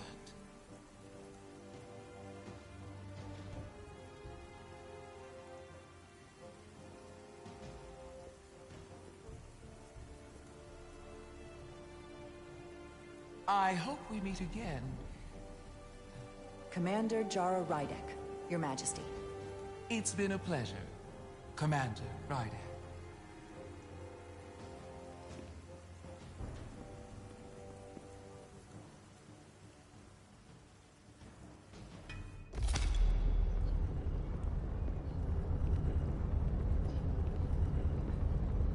Spock and I will cover everything on the diplomatic front.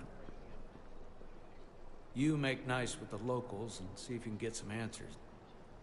We need to find out why the Hotari are so willing to risk war. What happened in those mines?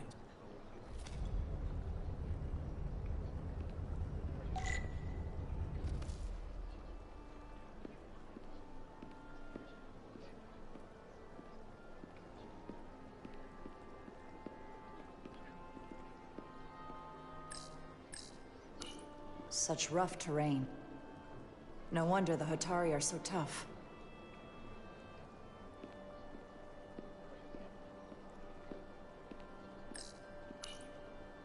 Commander, I'm glad you've chosen to side with the Hotari. I knew the Federation would see through the Elydians' baseless claims and protect the interests of my people. To be clear, I'm not on either side of this conflict. Our only interest is peace. I will keep that in mind. I assume you were there, the day the mines were seized from the Elydians. Not seized. Reclaimed. And restored to their rightful owners. Yes, I was there. We had to be decisive. Before the Elydians could even realize their worst nightmares upon them. Did you have help from someone else? Hotari stands alone against the Elydian forces. We don't need help from anyone. They respect one thing above all else, and that is force. The greater the force, the more certain the outcome. Any talk of making peace is just that, and worth little without the strength to secure it.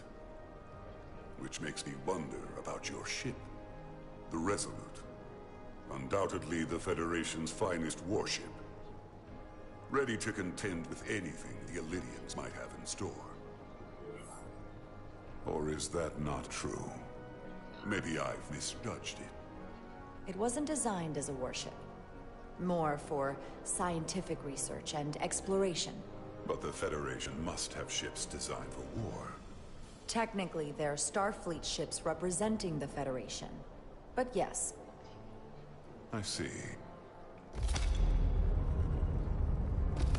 Sidron.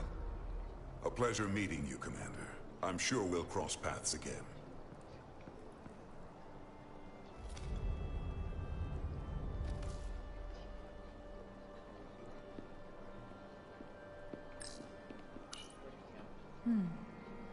Soothing.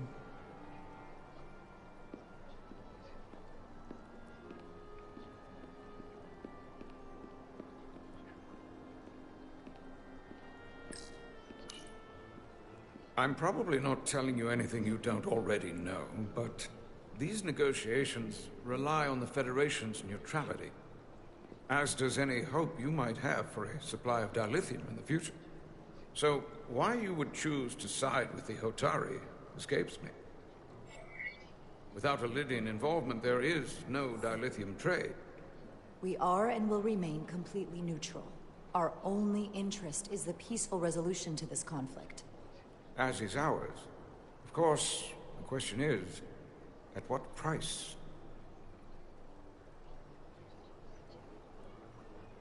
Major Solid Arminta, Special Attaché, Elydian Armed Forces. Pleasure to meet you, Commander. I have my issues with the Hotari, but I have to give them some credit. They know how to seize an opportunity. Inciting an uprising the same day as a massive, once-in-a-lifetime ion storm. Our assumption was that this storm was just an anomaly.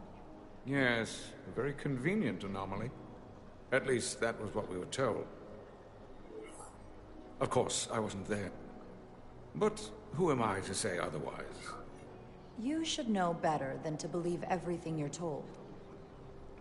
Well, the official story is that it was the storm that enabled the revolt. How else do a bunch of unarmed, unorganized miners seize control of an entire moon, much less thousands of mine? But I've talked to people who were there. They tell a different story. They say they're lucky to have escaped with their lives. That it was more than just the storm. That somehow the miners were able to harness the energy from the storm. I know it sounds crazy. I'm not even sure I believe it myself. You just answered your own question. How do a group of miners do something that in theory can't be done? That's how. Harnessing the storm. But even if it's true, how does that even happen? You tell me. If you'll excuse me, Commander Ryder.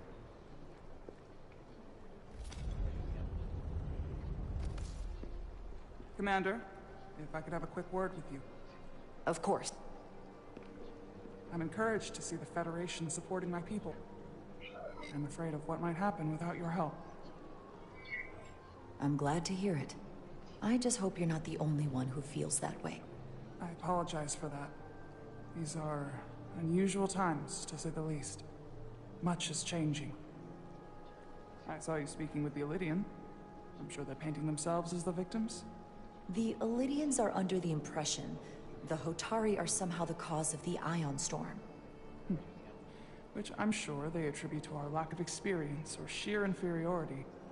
But we are as much the victims of this horrific storm as they are. For the first time in our history, the Hotari have the upper hand. We see ourselves as strong instead of downtrodden. New voices have risen up.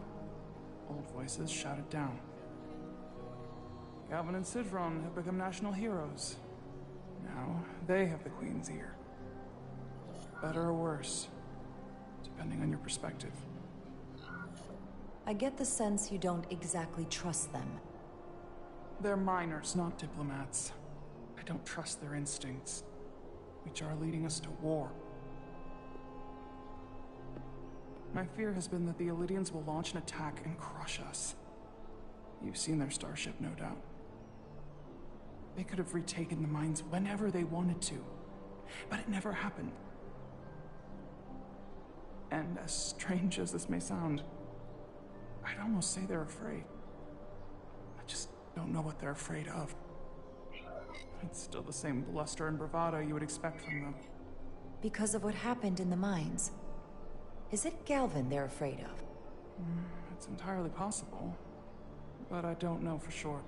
Whatever Galvin is doing in those mines is turning everything upside down, but no one knows exactly what's happening.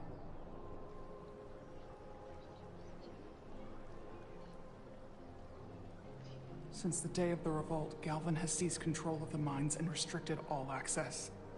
No one's allowed without his personal authorization. And they've taken over a section of the palace with just as much secrecy and security. I'm told it could be something they brought back from the mines. I've made inquiries, but everyone pretends it doesn't exist. Are you sure of this? It's been the talk of the palace since the day of the revolt. How can we know?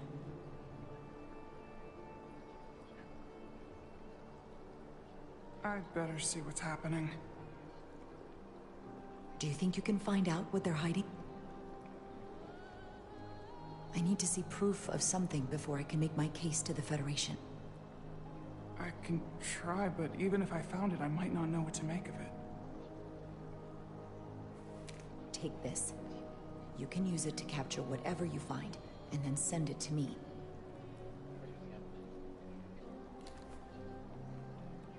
Thank you. I will let you know what I find. And I look forward to our meeting again.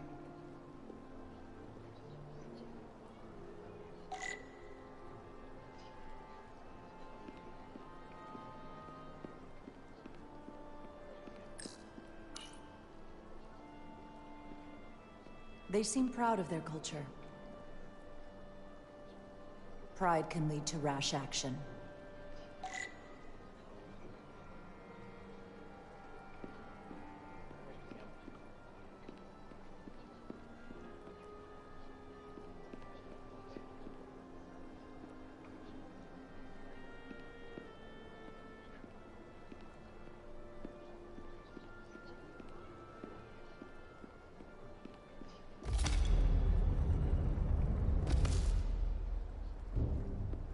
Well, that was a disaster. What happened?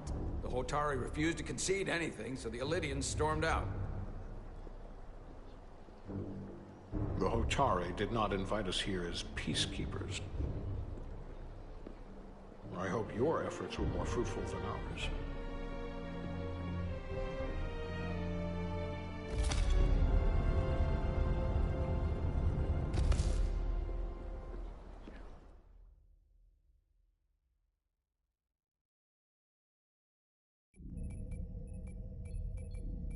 Gravitational harmonics failing to resolve. Warp bubble stability degrading. Increase output to maximum. Increasing warp output to maximum. It's happening again.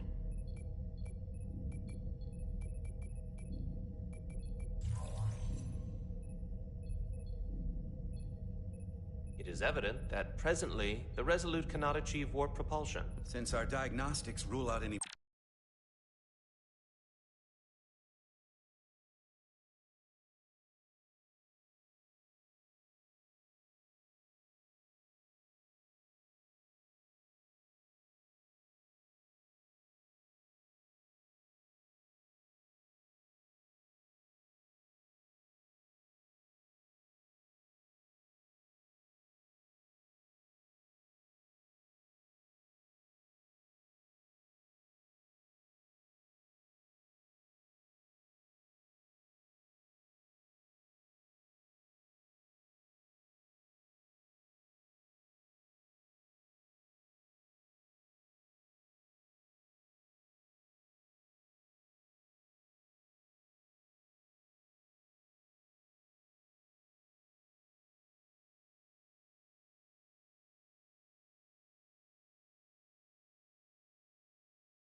problems with our warp systems or anything about the ship.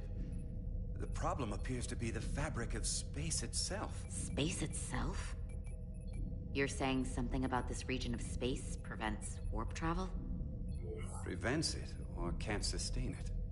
However improbable, that appears to be the case. The storm didn't stop us from leaving space dock and traveling here. But could it still be causing this interference with warp travel? We must follow sound investigatory principles. Do not let an assumed conclusion drive your analysis. Sometimes we need a little inspired thinking, Mr. Chovak. Captain Solano is on his way back from the negotiations, and I want to have some answers for him when he gets here. Indeed. Given the facts at hand, we may be able to deploy subspace probes around the ship to construct a clearer picture of the phenomenon. Around the ship. I'll prep a shuttle.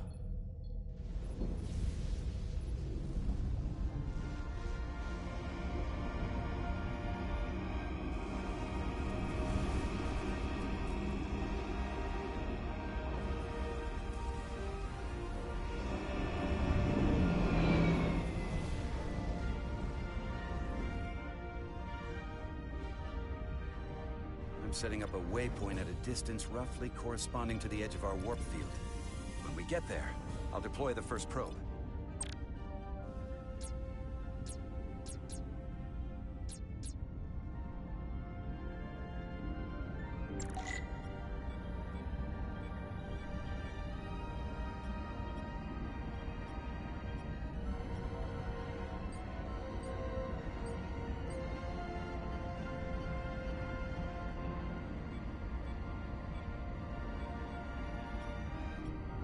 Commander Westbrook, the Resolute systems are calibrated to receive the probe's readings. They are standing by to reproduce the warp field collapse after the first probe is deployed. Thank you, Mr. Chovak. We'll be in position shortly. And, Mr. Diaz, do take care in piloting the shuttlecraft. Now is not the time to indulge in the human penchant for joyriding. Chovak probably isn't such a fun guy to work for, huh?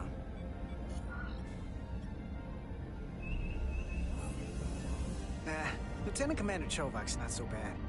You know, once you get used to him. And, I've learned a lot working under him. I have a feeling I'm going to have to work harder to be a political animal like you, with this new first officer coming aboard.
This is far enough.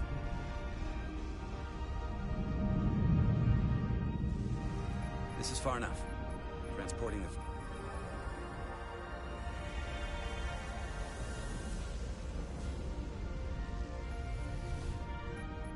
Westbrook here. First probe is deployed. Understood. We are reading it. We are about to replay the simulation.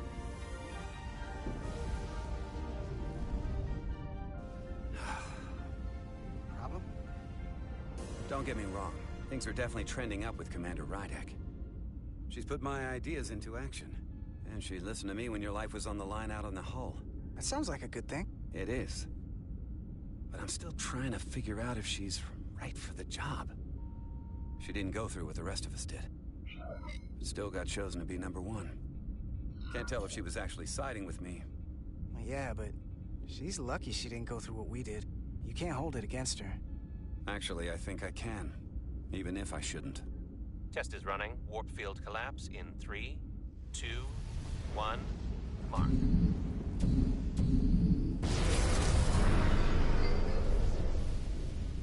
Whoa. All right, that is definitely a problem with the fabric of space. We need to get another probe out there.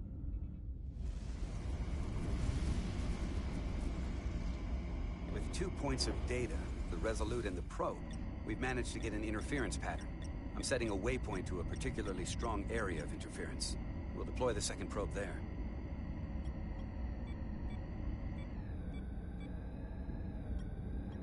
Listen, I'm gonna give you a piece of advice I wish someone had given me. Make sure you're never just one thing. Don't get so focused on what's in front of your face that you lose sight of the big picture. Before Rydek showed up, the captain pulled me into his ready room and told me he didn't think I had the people skills to be first officer. What a load of crap. I mean, if he'd said that about Chovak, sure. I appreciate the advice, Commander. I'll make sure I keep my options open. I don't need to tell you how to operate. You're already well on your way. You're a capable engineer. You're good in the field. Keep up the good work, and who knows? A solid jack of all departments like you could be Commander-in-Chief of Starfleet one day. Hell, Admiral Jellicoe started as a shuttle pilot. I love it. So put me up for promotion. I'm ready for my next challenge. Well, I think you're going to have to prove that to your boss, Chovak, first. He's the one who has to put you up for consideration. If I were first officer, it would be different. Well, what do you think? Is there room for me in the science division? Unless I can come up with a real good reason. This isn't enough? It might be.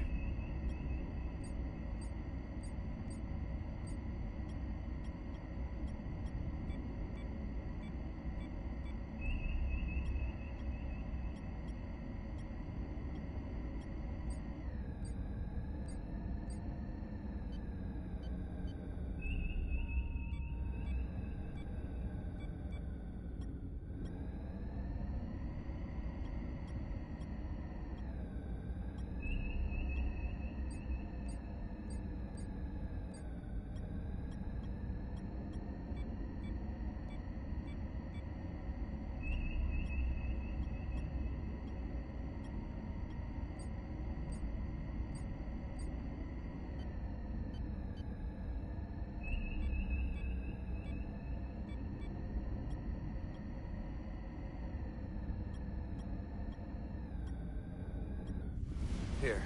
This is close enough. Stop the engines. Deploying the probe. Westbrook to Commander Chovak. We're ready for another sampling of data. Very good.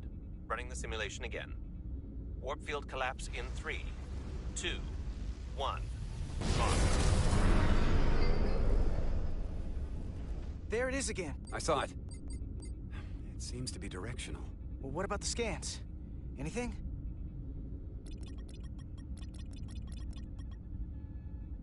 Here's the readings in relation to our local space. We've got the Resolute, Otari Prime, and the probes. All this interference is overloading the sensor buffers. We're gonna have to triangulate the sensors manually.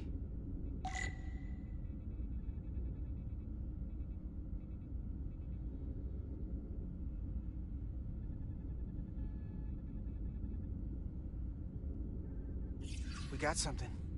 These markers indicate peaks in the gravimetric interference patterns. Let's see if I can find some more.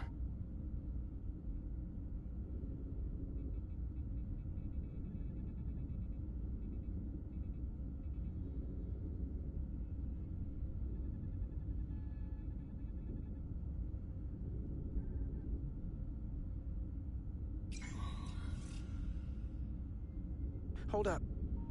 This is coming from the moon. A beam that blocks warp travel. Aimed right at us. Someone is doing this intentionally. I don't know how they're doing it. This is like nothing I've ever seen. When someone punches you in the face, you hit back, Commander. Right. But we need to know where and how to do it. Now, look here. It's current readings of the ion storm. These concentrations. They line up with the interference pattern. the storm. And this beam, they're coming from the same place. Carter, whatever petty local conflict brought us here, it's just a small part of something much bigger.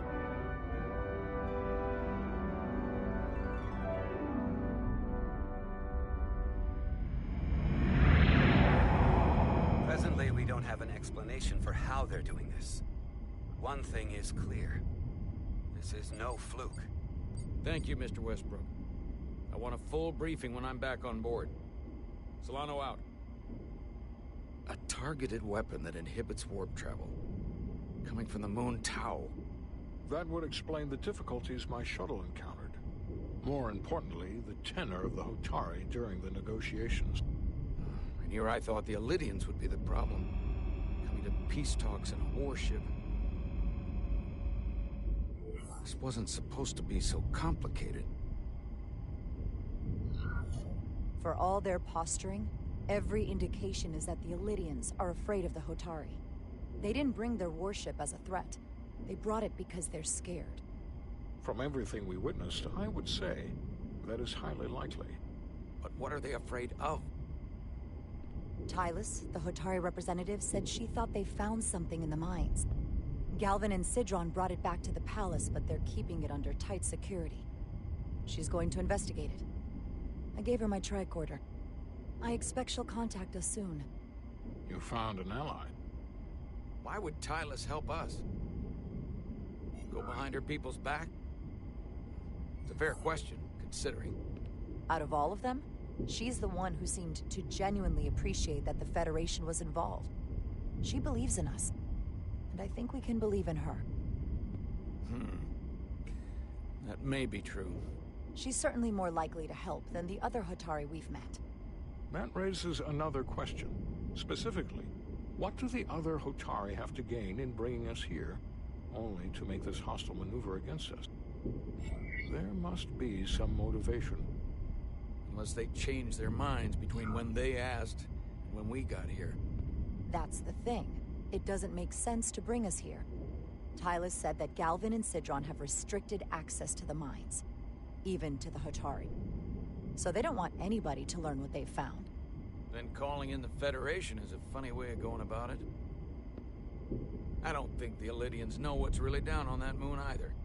Major Armintas said the revolt defied explanation. That the Hotari miners somehow harness the energy of the storm. Harness the energy of the storm? Doing that is beyond even our capabilities. So is a weapon that disrupts warp travel. There have been civilizations and entities, both past and present, far more technologically advanced than the Federation. The Elydians and Hotari don't fall into that category. But that is all the more reason to investigate further. Commander Rydek, sorry to interrupt. We've received an urgent call from Hotari. The Queen's advisor, Tylus, has asked to speak with you. Put her through.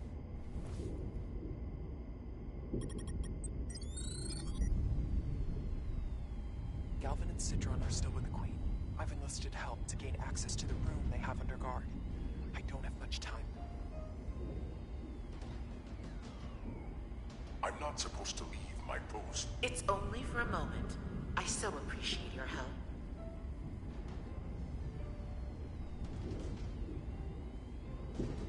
I found something. I'm sending you a scan.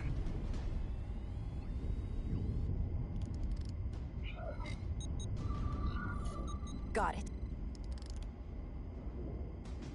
Tylus, if we needed to gain access to the mines on Tau, is that something you could help us with? I suppose it wouldn't be easy, but I have to go. Tylus. Can we reconnect? Sorry, Captain. We've lost all contact. We can only hope she escaped without harm. It was hard to tell. We have to help her. Send another shuttle. We're not doing anything yet. Not until we know more. Let's see the scan of whatever the hell...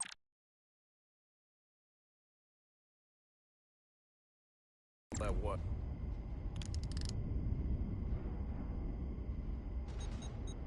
Tyler suspects this came from the mines on Tau.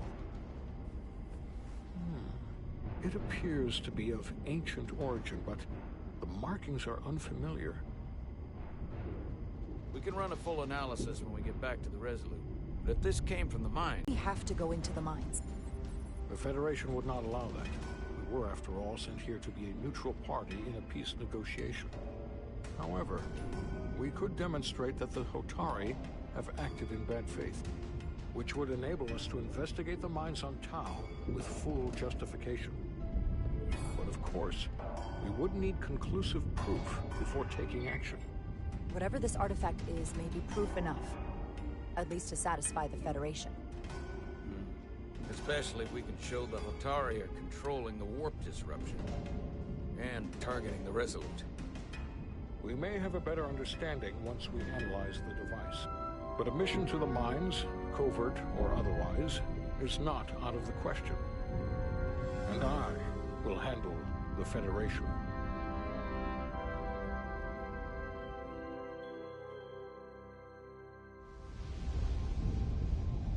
As I was telling Carter, I want all the data I can get on this warp problem. And the negotiating team's shuttle has been recording data all the way back from Hotari. Even better than our probes. So pull the sensor and engine ISOs from the Melville when it sets down. Will do. I'll join you and Chovak down in engineering to run another analysis after the briefing.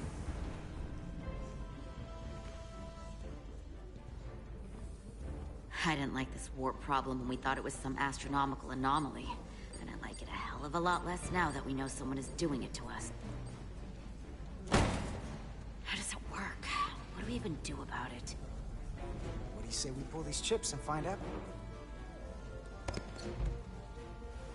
Took some damage on the way.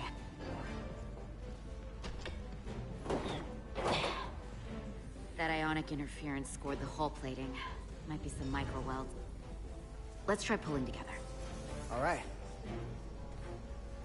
3, 2, 1. It won't budge. Gotta be the storm damage. We need to... Welcome back. Any excitement down on the surface? Excitement? No. Nothing like that.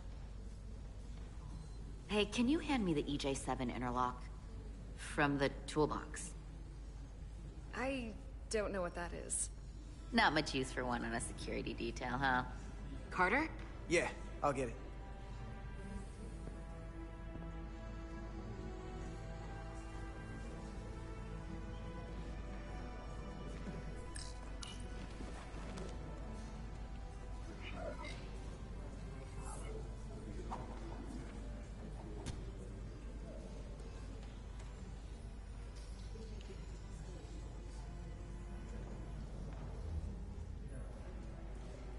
Okay, I'll apply pressure while you decouple the panel.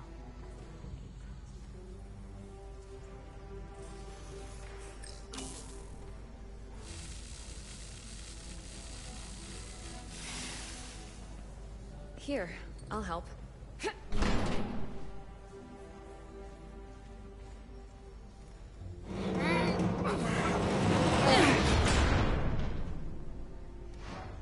We've got this.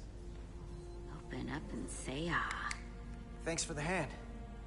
We have to get these isolinear chips down to engineering. No problem. You really know everything about these ships, don't you? The tools, the systems. What can I say? I'm good at what I do. I can see that.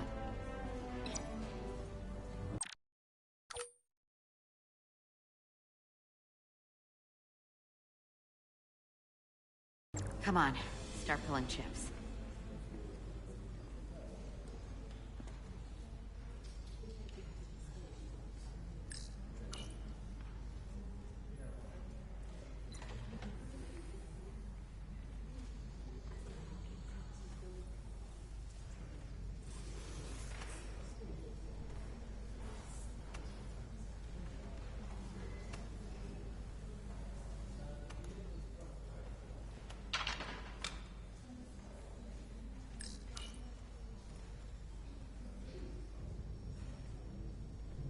What's this?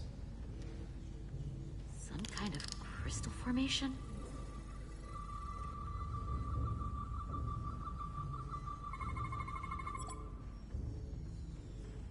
Whoa. This substance is a quantized spin crystallization of hydrogen, carbon, and lithium. It's emitting tetrametric pulses at an interval of 3.8422 seconds. Quantized crystallization isn't natural. I mean, it's only theoretical as a means to engineer matter on a subatomic level. What's it doing in there?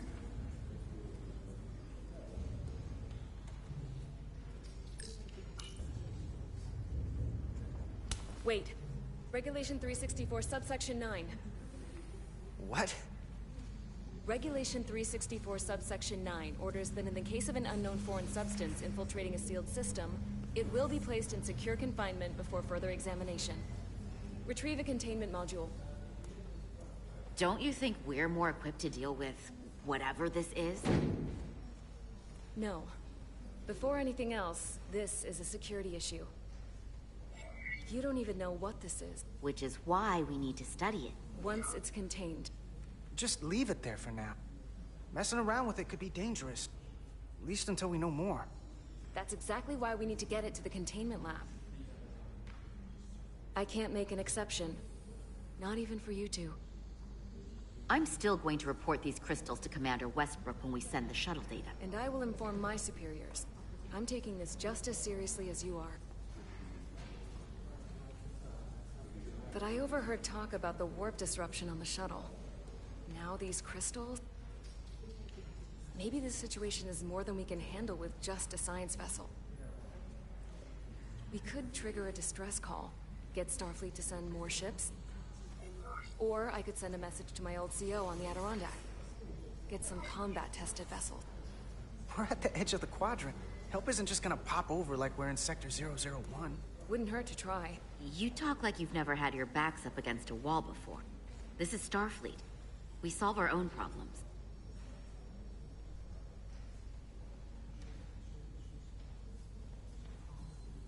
Okay, stand back.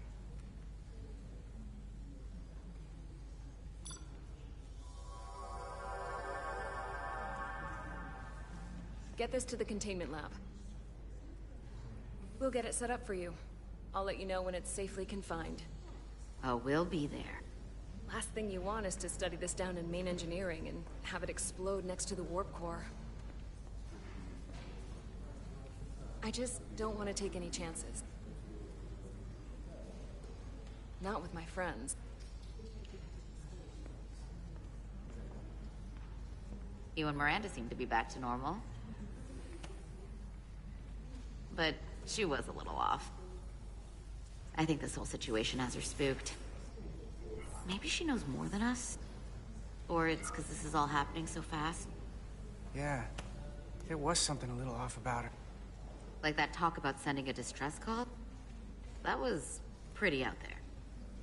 She was probably just thinking out.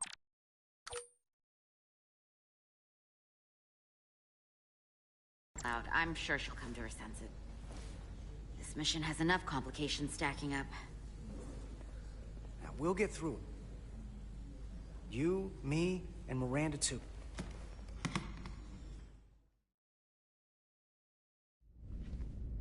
Commander Rydek was able to work behind the scenes during the negotiations and made contact with a representative from the Hotari delegation named Tylus. She mentioned an unusual artifact of unknown origin being held under tight security within the Hotari Palace, which she believes came from the mines on Tau.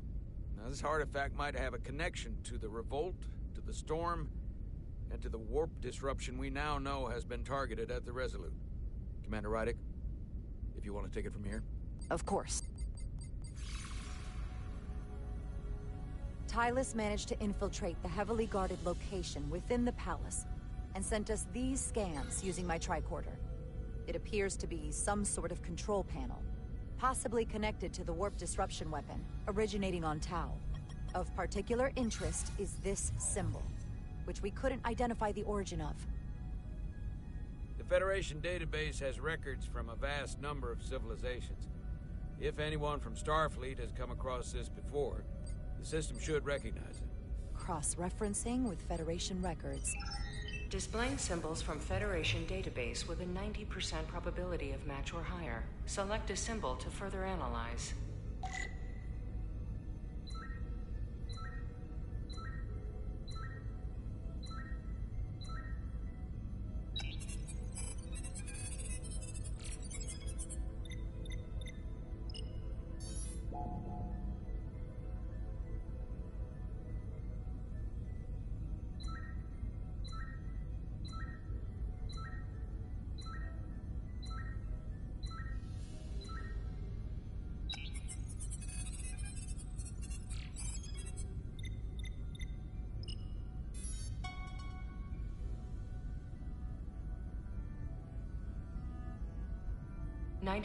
.2% match.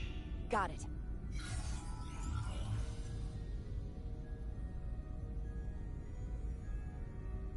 So, what are we looking at? The design and composition indicate this is a glyph associated with the ancient Khan Empire. Their civilization collapsed over 600,000 years ago, but once spanned millions of systems with a population numbering in the trillions. Fascinating. The Takan were once the most advanced, most powerful civilization in the galaxy. Is it possible the Hotari found Takan technology? I wonder if they even know what they have. Our knowledge of the Takan is limited. I have only encountered passing references to them. Actually, I've heard of the Takan. You have? Quite impressive, Commander. Computer, summarize the Enterprise D's discovery of a Takan outpost. On stardate 41386.4, the USS Enterprise D, under the command of Captain Jean-Luc Picard, discovered a Takan outpost in the Delphi Ardus. According to the mission summary, an unbreakable energy-draining field was deployed against the Enterprise and a Ferengi ship. The Enterprise was only able to escape after negotiating their release with an entity known as Portal 6-3, Guardian of the Takan Empire. Unbreakable energy draining field. It starts to make sense. What else is there? There's a lot here. Let's take it piece by piece. Select the aspect you wish to learn more about. Someone from the Takan Empire is actually still around. Or at least was, 16 years ago. Computer, what other information do you have on Portal 6-3, Guardian of the Takan Empire? The entity known as Portal 6-3 is of an unknown nature. A biped humanoid, he was unaware that the Takan Empire no longer existed at the time of the encounter. He was able to control the crystal-based technology of the Takan outpost through apparent telepathic means. It was by his choice that the Enterprise was released from the energy draining field after Commander William T. Riker of the Away Team argued on behalf of both Starfleet and the Ferengi. Telepathic control of their technology. As I have said, they were the most advanced civilization in the galaxy. The technology to capture and hold the Federation flagship would have to be unbelievably powerful. Computer, what else can you tell us about the energy-draining field the Takan used? The Enterprise D was unable to break free on its own. The precise nature of the technology was never fully understood. Only that the crystalline technology used was beyond the comprehension of then-current Starfleet science. The engineering team found a quantized spin crystal formation in the shuttle you took to Hotari. They registered tetrametric radiation coming from it. We have Takan technology on board right now? We might. I'll run a full analysis in the containment lab.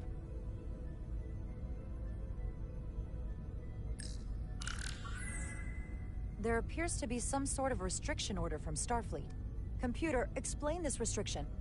A Starfleet directive similar to General Order 7 forbids entering the Delphi Ardus system or attempting to make contact with Portal 6-3. Starfleet doesn't throw up a no trespassing sign for just anybody. I suppose it makes sense considering what happened to the Enterprise D.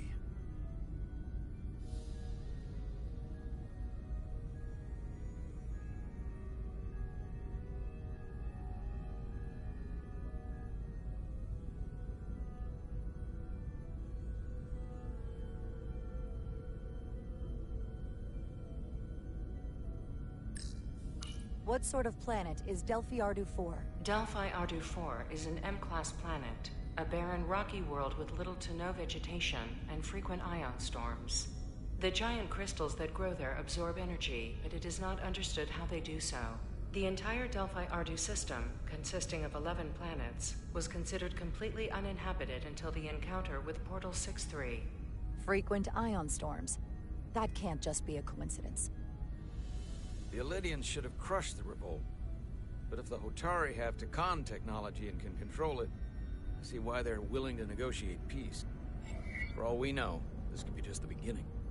And we're up against something greater than we can imagine. This kind of power in Hotari hands, it could be dangerous. For everyone. Agreed. Which is why we should find a way to neutralize it if we can. If it helps, we've been able to triangulate the source of the ionic interference and warp disruption to a specific mine on Tau. Engineering used the latest data from your shuttle to pinpoint its origin. There. So we know where to look. We need to know what's down there. What the Hotari are hiding, to better understand what we're up against. And to neutralize it if we can.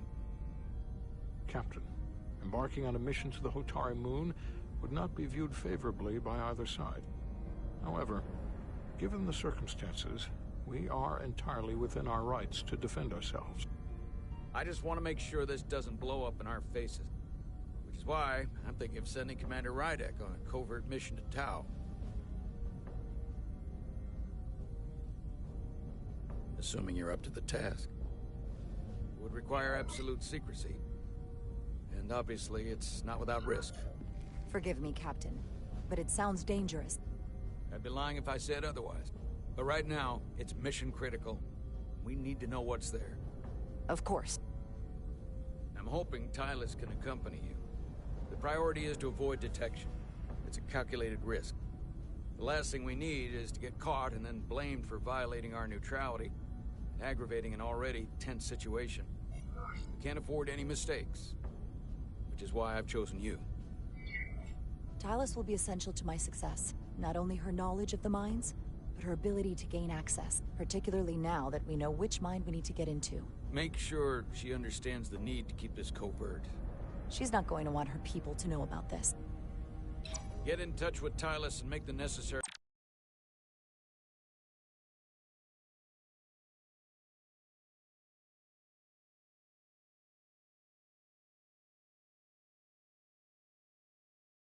arrangements as discreetly as possible. Bridge to Captain Solano. The Elydians have moved additional ships to the edge of the Hotari system. Current heading is straight for the homeworld. Understood. It would seem we no longer have the luxury of waiting.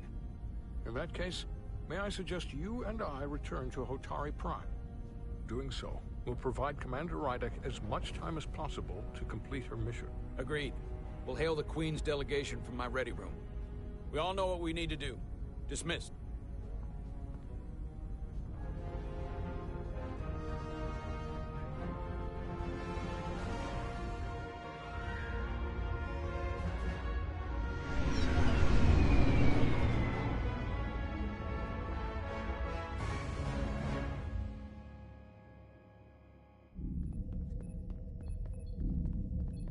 Petty Officers Diaz and Edsolar, where is the crystal formation that you found in the shuttle? I have tasked Ensign Calloway with performing a full analysis of the tetrametric pulses. Security brought it to the containment lab. I was just there. They don't know anything about it. Security never checked it in. Miranda never got there? She's the one that had the crystal formation? Diaz, Tamaris. Try her again. Commander Westbrook to Petty Officer Miranda Maris. Respond. Something's not right. She's still on the ship. She has to be. Computer, locate Petty Officer Miranda Maris. Petty Officer Miranda Maris is in the isolinear storage array on Deck 5. I'll go find her. Good. I am sure Mr. Diaz can attend to this on his own.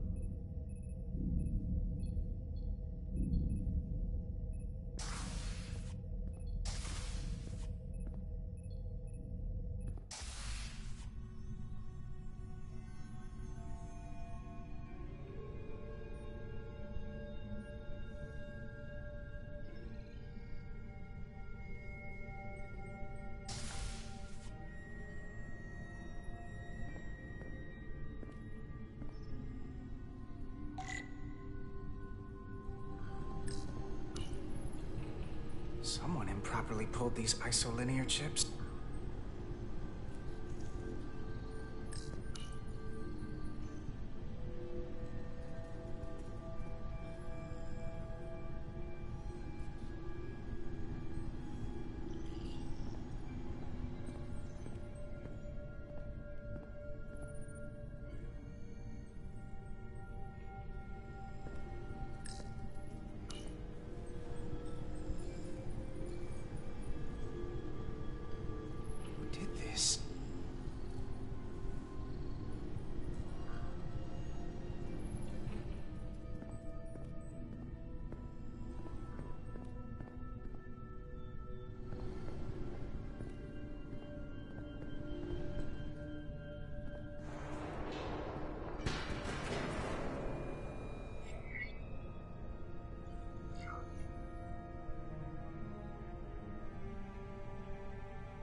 What the...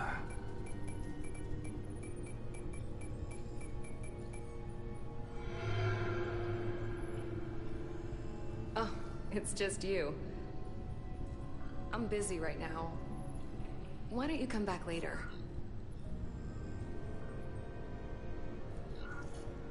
What's the matter? Were you worried it was gonna be someone else? No. I mean, I'm glad it's you. But I'm through here, so I can't stay and chat. I have other things to do. Sorry you came all this way for nothing. What exactly were you doing in here? I saw you accessing files, copying them onto that. This is secure data. It's really not my place to talk about it. Look, I appreciate that you came to check on me, but I'm fine. You worry too much. We're on a starship. Nothing's gonna happen to me here. I'm worried because you're acting strange. I don't know what it is you're really doing in here, but Commander Westbrook said the crystals you took never made it to the containment lab. Will you drop it? I don't like being interrogated, Carter. Hey, wait up!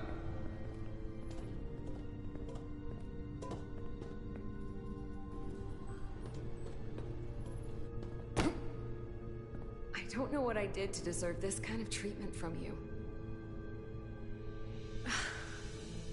I'm sorry. I'm under a lot of stress right now.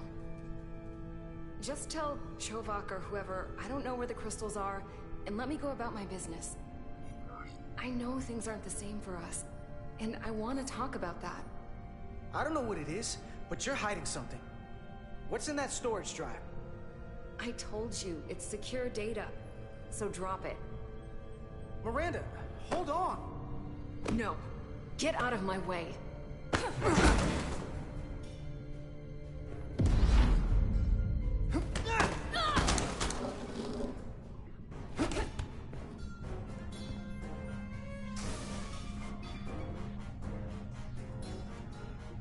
So I see you found each other.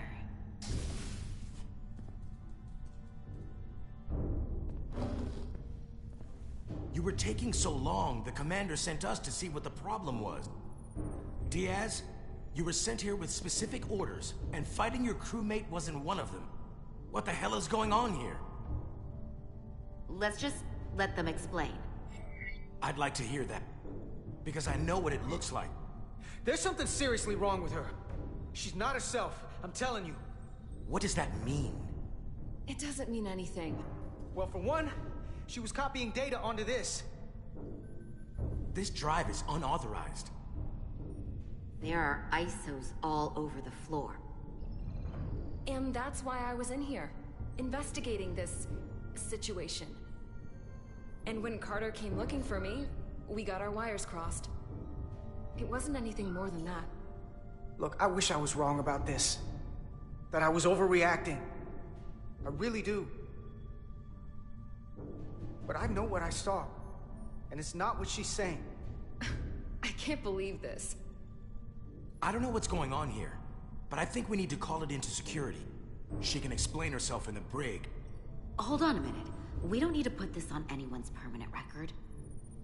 Carter said you're not yourself. If something's wrong with you, we should head to sickbay and the doc will fix you right up.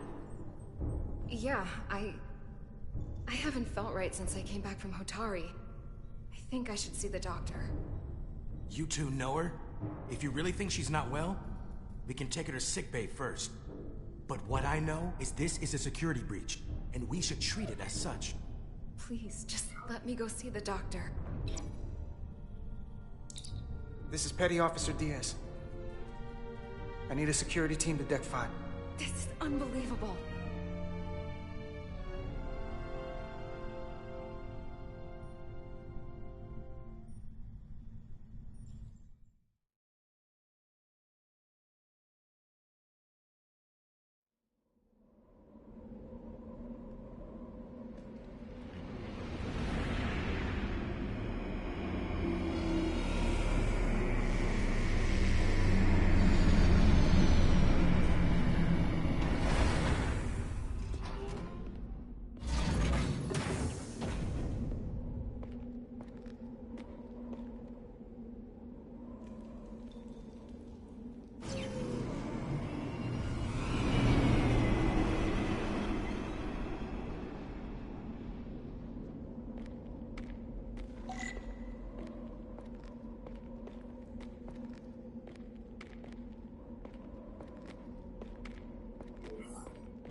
Rydick here. This is Ermont. Any trouble getting to the surface? I'm really starting to miss transporters. As long as this storm is around, you'd better learn to like shuttles. But if you can find the cause of the interference, we might be able to get back to transporting. As if I needed another incentive. We both know there's a lot more than that riding on this. Fair enough. You'll need to get in and out of the mine undetected, so I hope Minister Tylus can help in that regard. So do I. And to keep this covert, we'll refrain from contact unless absolutely necessary. Understood. Rydick out.